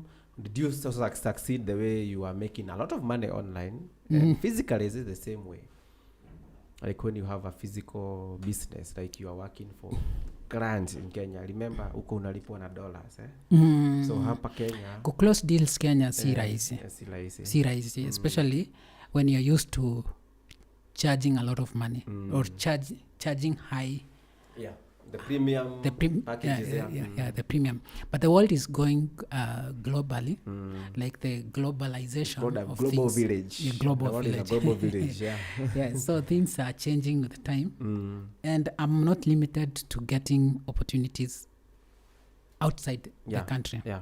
But I'm trying to look for opportunities locally. So after quit freelancing, nilikuwa nifanye consultancy opportunities in Kenya. Ni rahisi kuzipata. Si ngumu kuzipata. I mean, the requirements are not much. The requirements are not much. So nikionanga opportunities, especially in these private organizations, nazi bid on them. So I can say between 2022 and 2024, every year at least I get one, a consultancy project for a production. And usually those consultancy projects, they have a budget. They have a good budget. So sometimes I see the potential in the consultancy work is high. And also, if the tendering process was fair in Kenya, I think ningekuwa nimepata tenda mingi sana. Wewe hujui watu. Sijui watu. Na mimi kwa serikali ni ID tu niko nayo yao. Na wale watu unawajua ni kukusungusha tu kama like they buffer you. Unasunguka tu anakuambia uko na hii. There critical things that you need to have as a company right now if you are tendering if you are applying for tenders and consultancy. The key things is the registration certificate for the company, and that is the most critical one is tax compliance certificate. Lazima ukuwe na hiyo. Na siku hizi kuna vile KRA ama client anakucheza, unajikuta uko na penalty, na ukikuwa na penalty na KRA haupati compliance. Certificate haupati. Na bila hiyo certificate tenda upewe. So na pia there is something, if you are in media, there is a certificate they want, PRSK, Public Relations Society. Kama uko construction wanataka sijui Kenya sijui what construction company, like kuna ya engineers, kuna those bodies zote, and those things cost money. Kama sahi I've adjusted my mind, nimeka mindset sasa I want to work anywhere and make it work out for me. So ukiwork from anywhere, sometimes unanga hii permit. Una permit, siku hizi nilienda Kanjo, nilienda town, Nairobi County offices. Kaniambia when you're working from home, you can still get the permit for 10,000. If your company if your company is working, but you pay 10,000 a year. Okay. But it has to be a physical location. Kama unaishi kwa hiyo nyumba, it has to be a physical location. So ukihama sasa hiyo license itaisha iki-expire at the end of the year. Lakini sasa ukikuwa na hizo documents zote, you still, I think bado kazi hajakusia tena kazi ni documents zinahitajika before documentation. Alafu hiyo kazi sasa kuipata ndio shida. But I think things will change, and no one else will change this country. No one else will change things in this country if it's not us.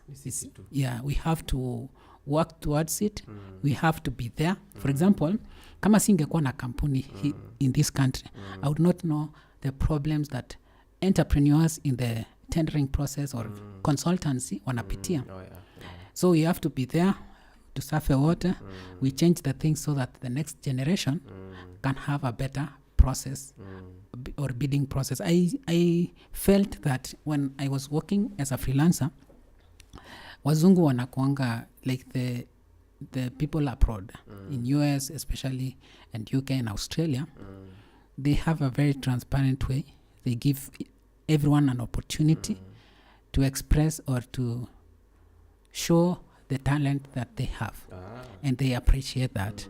I think in Kenya it depends on who you know. Kama ujue mtu na pesa pia inacheza kama watu wanijue pia mimi niko na connections.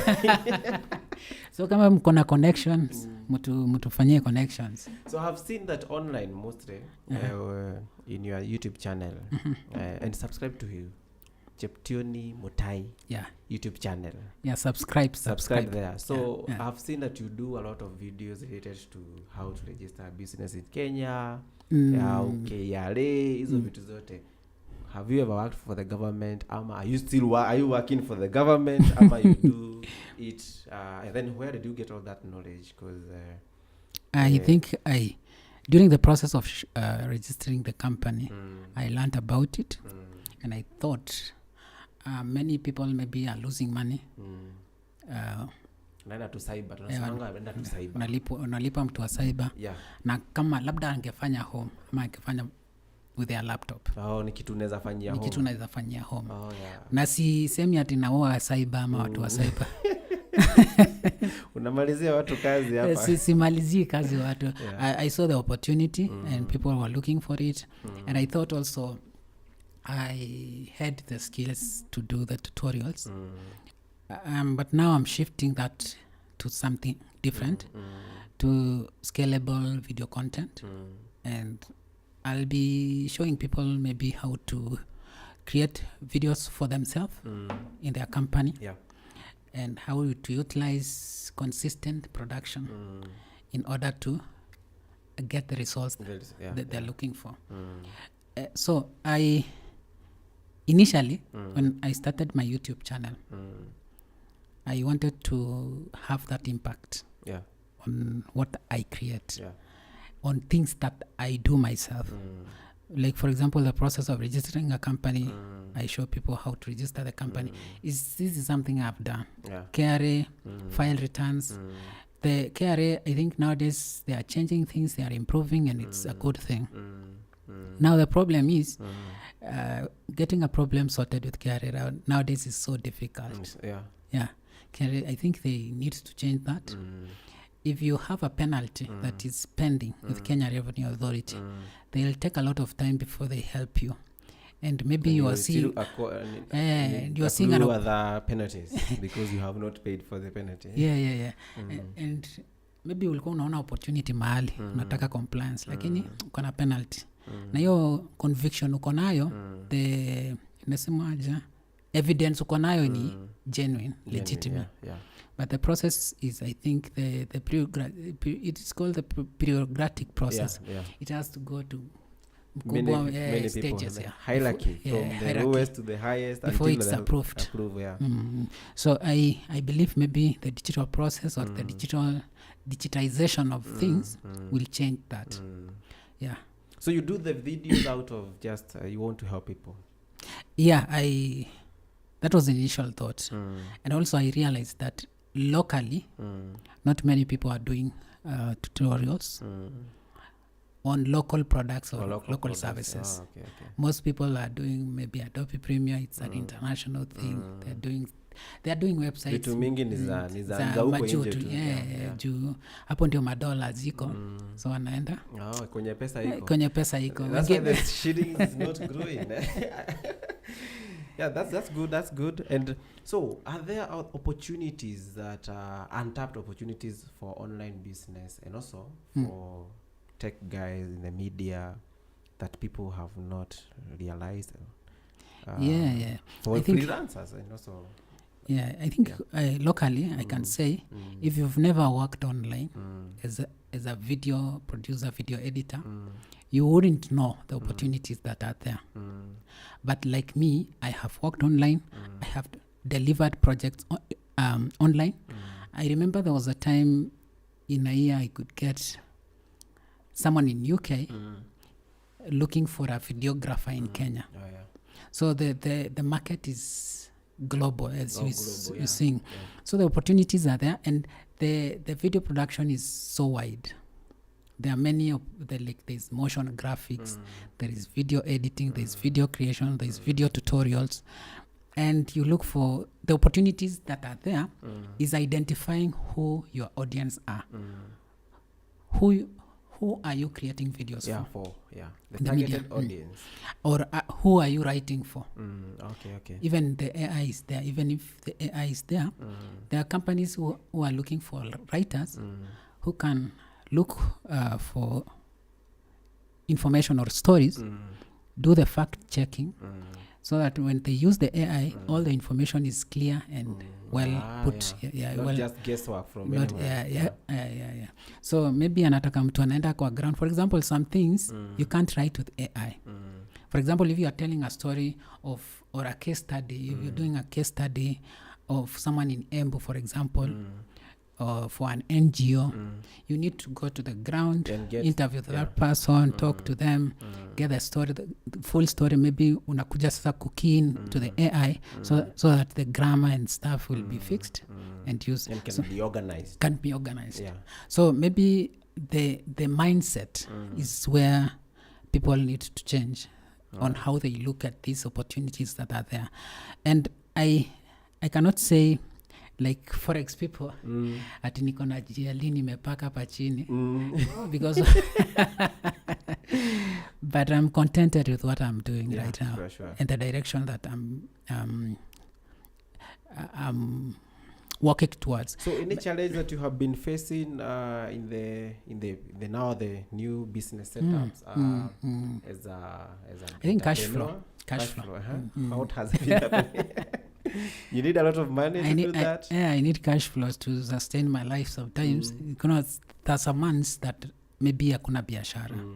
And those months you need to navigate. You have a family here, responsibilities are there.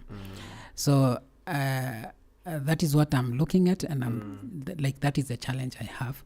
And also convincing people for a premium price.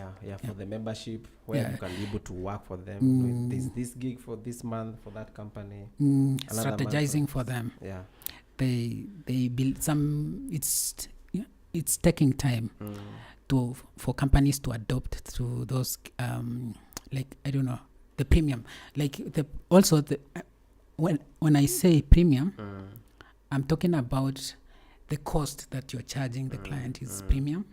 It's beyond what they used to pay. Maybe they are used to paying. Then two, they don't know that people charge for strategy. They think that strategy is a free service in your package. Like pre-production. Pre-production. So those are the challenges you need to tell them. They use pre-production for gauging whether you know what they want to do. That is their idea, so you're just helping them to organize it, and they don't want to pay for that. So I think at the moment we are using that, you're leveraging on the pre-production and the strategic planning as a marketing tool. I'm not necessarily able to say I'm not giving this service, but I'm giving them for free so that they can make that informed decision. So those are the challenges. I think also the challenges is the process of getting tenders with government. I've been in the industry, I think I graduated in the year 2010, and I'm now 15 years in the market. And getting a government job is so difficult. Like, you have to know someone. And if you don't know someone, I hear, this is not my story, I hear people can get jobs with counties. They have delayed payments. Some others even transition to another government without getting paid. And those payments, you may end up not getting paid. You've gotten the job. Yes, there is something that government has introduced called EGB, e-procurement system. I trust that process will be something transparent, that no one will judge you, or you don't need to know. So long as you have the documents that is needed, you can get the job that has been posted by the government. So I think Kenya, we are growing, even equipment-wise. But is there a challenge in terms of equipment, wanting to work with a certain equipment and lakini haiko available? I think not really. But I think the people, you need to know the companies that hire those equipments, because you can't own all the equipment. What I've learned with time is that not everyone can own every equipment that you need in production.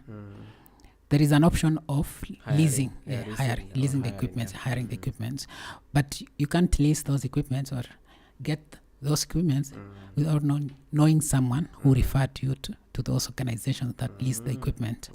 So I think if you are starting up, I recommend maybe you can invest in one equipment and then the rest you can lease, because technology is also advancing. Keep on changing every day.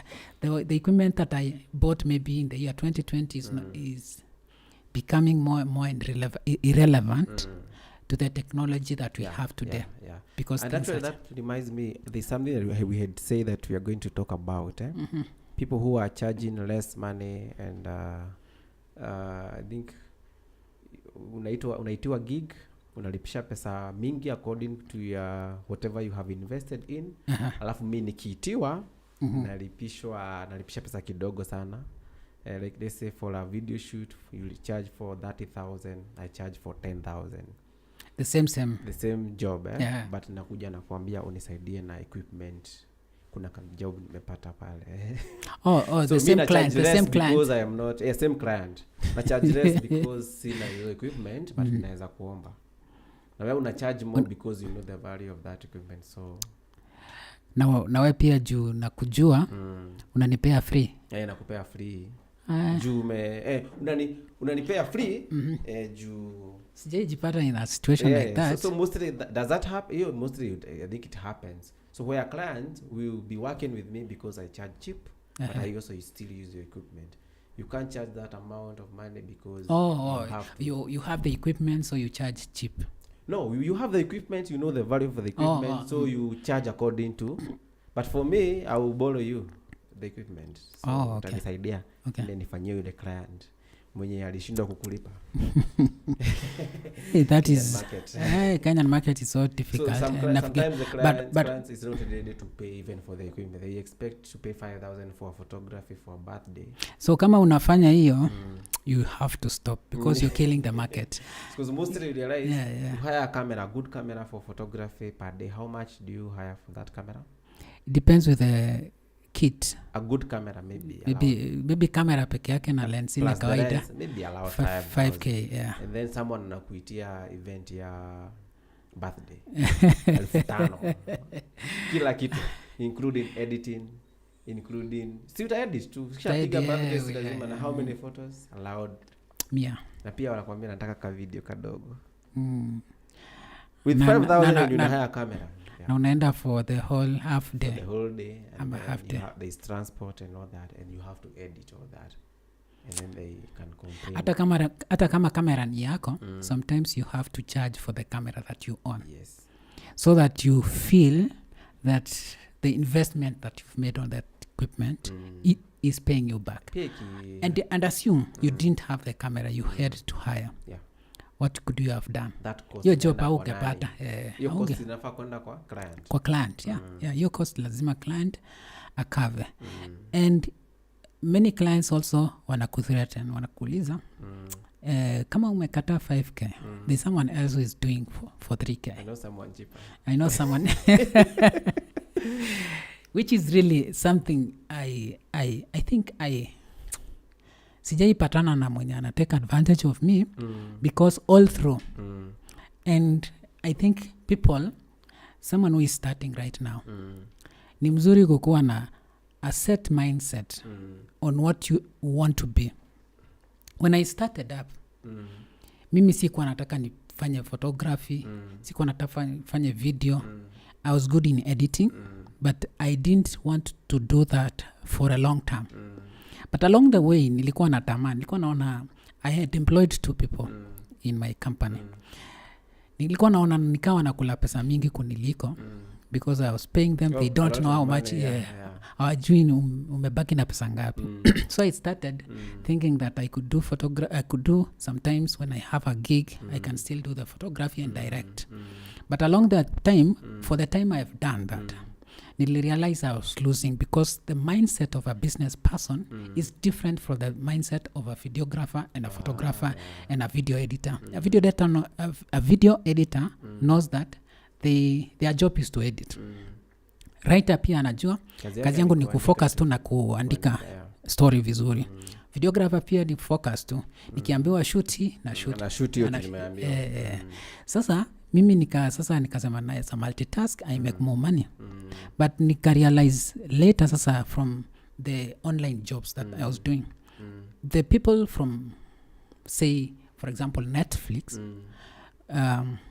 even if you are a good photographer or a videographer, they want every opportunity, look, every a task being assigned to everyone. Kama director ni director. Kama to a sound hakuna kufanya zote ati unafanya director we ni producer. But Kenyan market hivyo ndio iko like someone will call you, inaanza tu na the market someone want to pay you 5,000 come with with camera and take videos and take photos and edit. Alafu unaona economy inakufinya, Yeah. Unakimbia tu unasema Acha tu niende kwa sasa, nikikosa kufanya hivyo nitalala ja.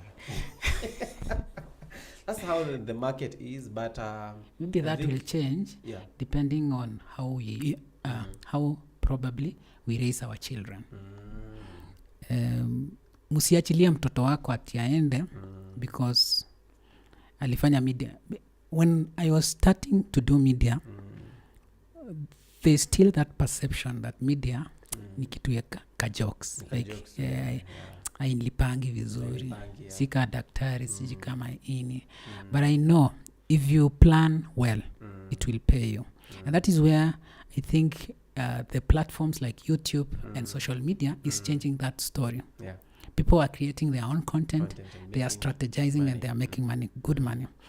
And if that story changes with time, you'll realize that even companies, when you quote something, they are able to understand that you for the project to be effective, you need all those people in the team, and everyone is paid well. Lakini sasa hii sahi bado tuko hiyo stage ya, especially kama ni personal thing, kama unafanya harusi, kuna mwingine anakuambia 30k na anataka kamera 2, anataka drone, nataka mkienda reception kubaki mtu kwa reception, mwende photoshoot watu wengine wawili na wawili reception. Anaona hiyo 30k ni mingi sana, ni a lot of money, but ukifanya mahesabu na wakupei gari ya kutembea nayo, transport, and then kuna editing, and they don't want a good job. That is why I think kufanya wedding unless ni mtu amesoma na akona pesa, ndio anatukupatia tu pesa nzuri. They are willing to, they are not seeing any problem to pay you. To pay you. And I think that will change. That is Have you noticed that clients wenye hawalipi poa ndio upiga kelele sana? Clients hawataki kulipa hiyo the premium, the premium basic. Someone will expect a lot from you, lakini amelipia kidogo, amelipia hiyo basic, but they expect a lot from you. Now ndio utupiga kelele waseme hata una kazi mzuri. Have you noticed kwanza kulipa the last, for example, if you I usually have this what do you call policy in the company, where if for example I'm doing a wedding, wachana na za kampuni usually don't have problems. Kwa zile kampuni nimefanya nazo, kampuni wanakulipa after maybe job, ama katikati hapo wanakupea kakitu ama 50% ukirequest. Lakini sasa on a personal people ama watu individual, usipowaitisha pesa ama usiposet your standard, mtasumbuana sana kulipa. So nishaijipata kwa hiyo situation, I usually do a 75% down payment. Unakuta huyo mtu anapiga kelele, hiyo 75%, hiyo 25% ya mwisho inakuanga problem kuilipa. Inakuanga issue kulipa. Na amekupigia kelele, anaona kazi yako si mzuri, vitu kama hizo. So I believe sometimes you have to bite the bullet. Biting the bullet here means deciding, despite your financial situation, if you're presented with a job that you feel it's not fit for you, achana nayo tu, usifanye. Usifanye your job. So cause mostly nimeona ikihappen, client mwenye hajalipa pesa mingi, huyo ndio atakusumbua sana. Huyo ndio anataka umtumie kazi jioni, na pesa alilipa ni kidogo. Huyo ndio anataka like everything that very minute. Anataka next day kila kitu umefanya. Anataka kila kitu next day, lakini hajalipa pesa enough ya ku-facilitate the process. Okay. Okay. So I think that has been a lot. Tumeongea vitu mingi. And actually the business part of like the tech industry, kuna so many challenges, because that's why pia sometimes naonanga some courses like business zinakuanga introduced in ukifanya media by there's marketing business there, because we may need to learn some other things zenye how to deal with clients, how to charge, how to hizo vitu zote. Because your knowledge sometimes, by the time we realize, you get it hard on the job. You learn from the job. From the job. Unaipata tu kuna huyu client anataka hivi, and then you don't have until you experience that is when that you know how to handle that situation. Yeah. Especially kama hiyo ya inaitwaje, especially kama hiyo ya quotation. Even right now sometimes I struggle sana kufanya quote for a client to do a quotation for a service. But now I've set the best approach in doing a quotation is to set your hourly rate. That is what I learned from the freelancing sites. When you have a hourly rate, you are able to charge good amount of money. By the time I left Upwork, I was charging $125 USD per hour. Per hour. Yeah, per hour. $25 USD per hour. That is about 15,000. Oh, 15,000 per hour. Per hour. So if, for example, you're doing a shoot for an international client and you charge like $1,500 per day, they are not most of them would not have a problem to pay you. And you're just using one camera. So long as the quality, most of them request for 4K quality. That's what you that's what you give them. Yeah, you they give don't them. have a problem. They don't have a problem. And that comes in the issue you are talking about, the issue of those clients who complain a lot, pay less. And those ones who know what they want. When you give them what they want, that is it.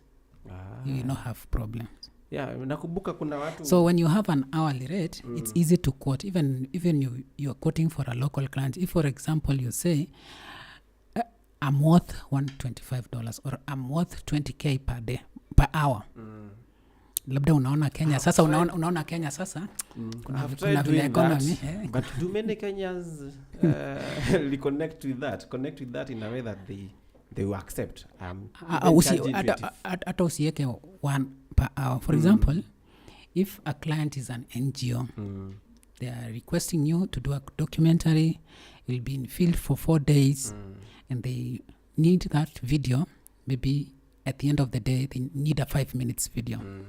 So if you are in field for 4 days, the 4 days that you'll be in field, you say, for the 4 days, I'll be working for 8 hours. And for the 8 hours, I'll charge maybe the hourly rate of $125 or $200. For example, there was a time I was presenting myself to an international agents. They requested my hourly rate and I gave them $150. They were saying yours is low compared to others internationally. So depending on the economic region that you are in, sometimes it's difficult to win those international opportunities. Because they feel like it is low because you can't deliver what they expect. Yeah, you don't judging that. Maybe you don't have enough team to do the job. You're just doing it alone. You're doing it alone. And you're kila kitu na wao.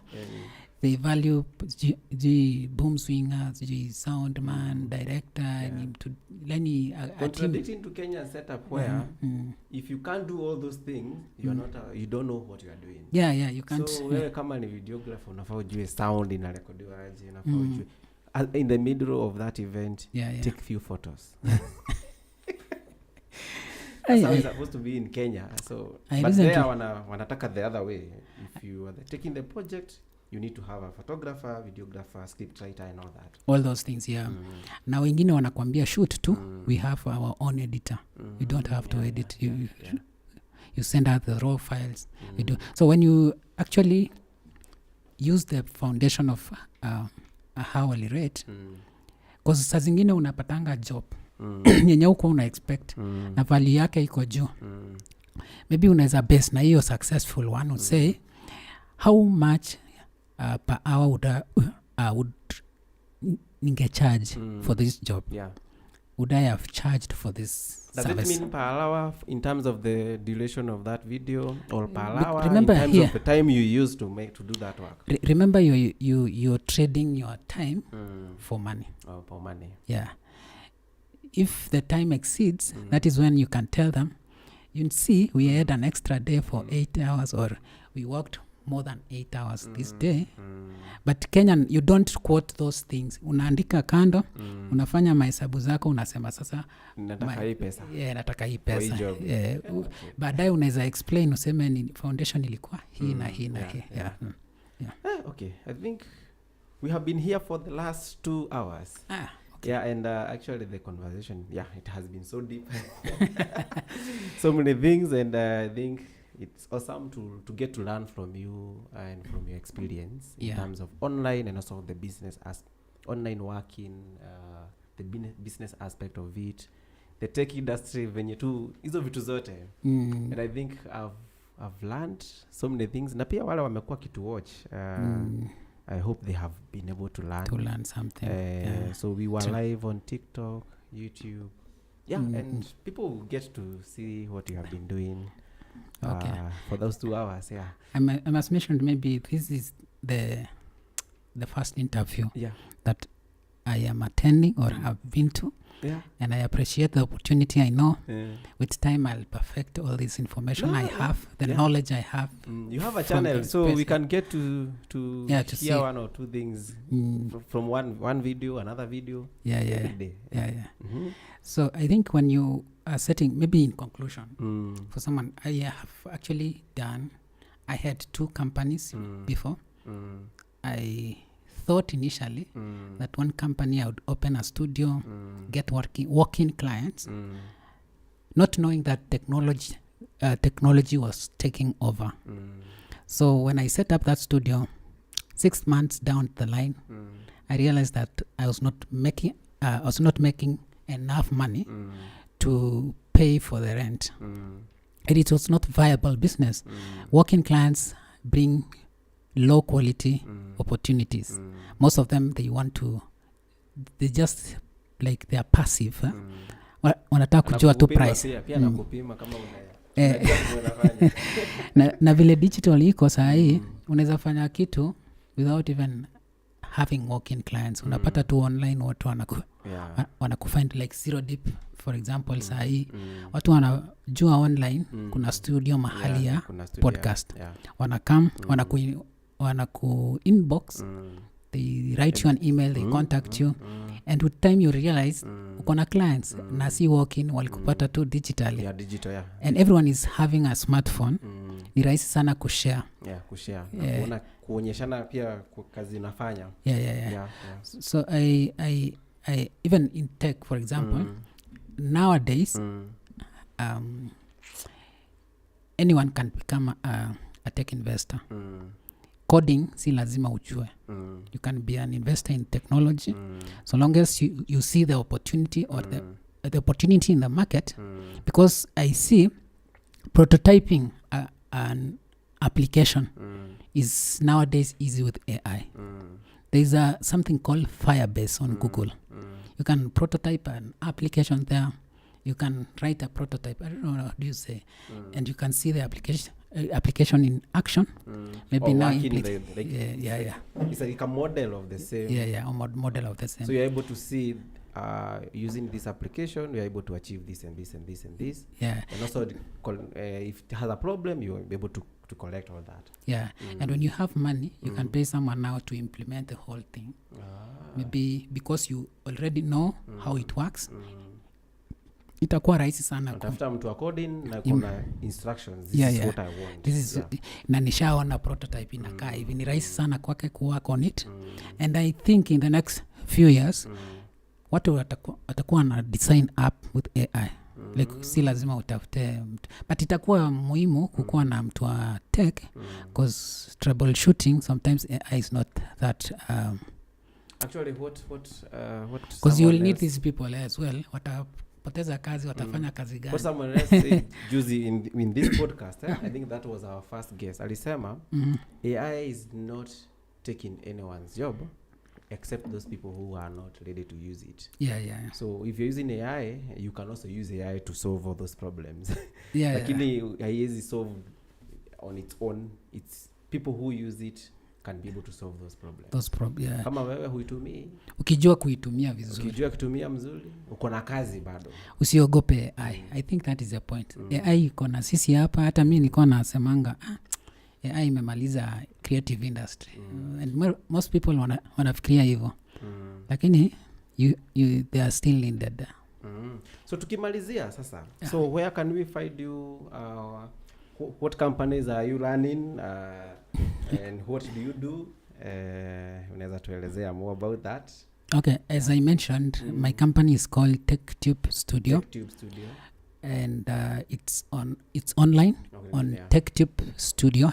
Tech is the short for technology. Tech and then tube studio.com. And you can also find me on my website, cheptiony.com. Cheptiony.com. Yeah, my name, Cheptiony Mutai. Cheptiony.com. I think .com you can buy that domain for your business. Nini aspect ya umetoka international kufanya job za huko nje. So you see I'm going global. And you can find me on social media as well. My name is Cheptiony Mutai. So you find that at Cheptiony Mutai. You can find me on social media. We can interact there. It has been pleasure being in this podcast today. Though I think time tulichelewa kidogo, but it's we want to start at 3, but my logistics hapa na pale zikaleta shida. Nimeshukuru sana for the invitation. And I wish you very well. I know thank you so much.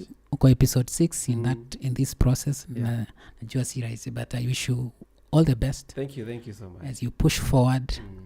I know we are creating a blue ocean. A blue ocean, it means a new market, which is uncontested, because these opportunities, I think, people create. When you create a podcast studio, maybe sometime I'd have an idea and I can start a podcast for myself. We can come here. I don't have to set up another studio maybe, unless my company is big and it needs that bigger space. So it's been a pleasure. Thank you so much for this opportunity. Tumekaa sana. Ilikuwa 1 hour, but I know story ni mingi. Hatuwezi katiza story. The time to share is now.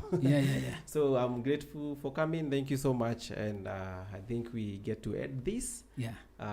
And thank you so much for those who have been watching. Na subscribe. To also Cheptiony akona YouTube channel. I think if you just also get there and you hit that button. You search for my name, Cheptiony Mutai. Na pia anakuanga na membership. You can join to be a member. View some other contents zenye anafanya. Actually building on that right now. And I know I like many people don't know that they can leverage on their experiences. Like they can use their experiences to profit from that. I'm currently working utilizing the AI. We are talking about to write a book about these experiences. I've documented everything, and I don't want to rush on it. Maybe I'll writing slowly with the help, to speed up the process. Ile story tunaitaka. Ile story hatujasikia take like dating and relationship stories that take guys. Tunataka hiyo kitabu. Hiyo kitabu tutaiuza. Nitaenda kuiexpand ikae vizuri, so that maybe at some point I'll sell it. It's actually somehow comic book, because when I read it, it sounds like it's funny to me, but somehow it sounds like a cult of eating sukuma wiki every day. Na bado inauma ile 3K ilikuliwa na siku moja after kuiwako. Na hakuna kitu nilipata back. So anyway, thank you so much. Karibu sana. So thank you for those who have been watching, and I hope that you have gotten to learn something out of this. So thank you Chemutai for coming. Cheptiony akina Chemutai ni msichana. Mutai.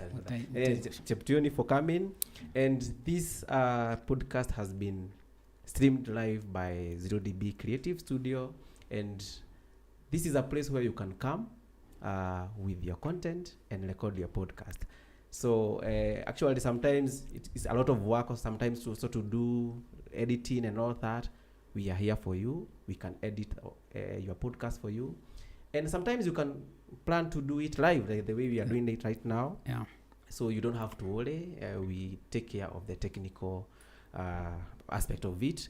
And this month we have been having an offer. If you book your podcast session, we get to give you another session for free.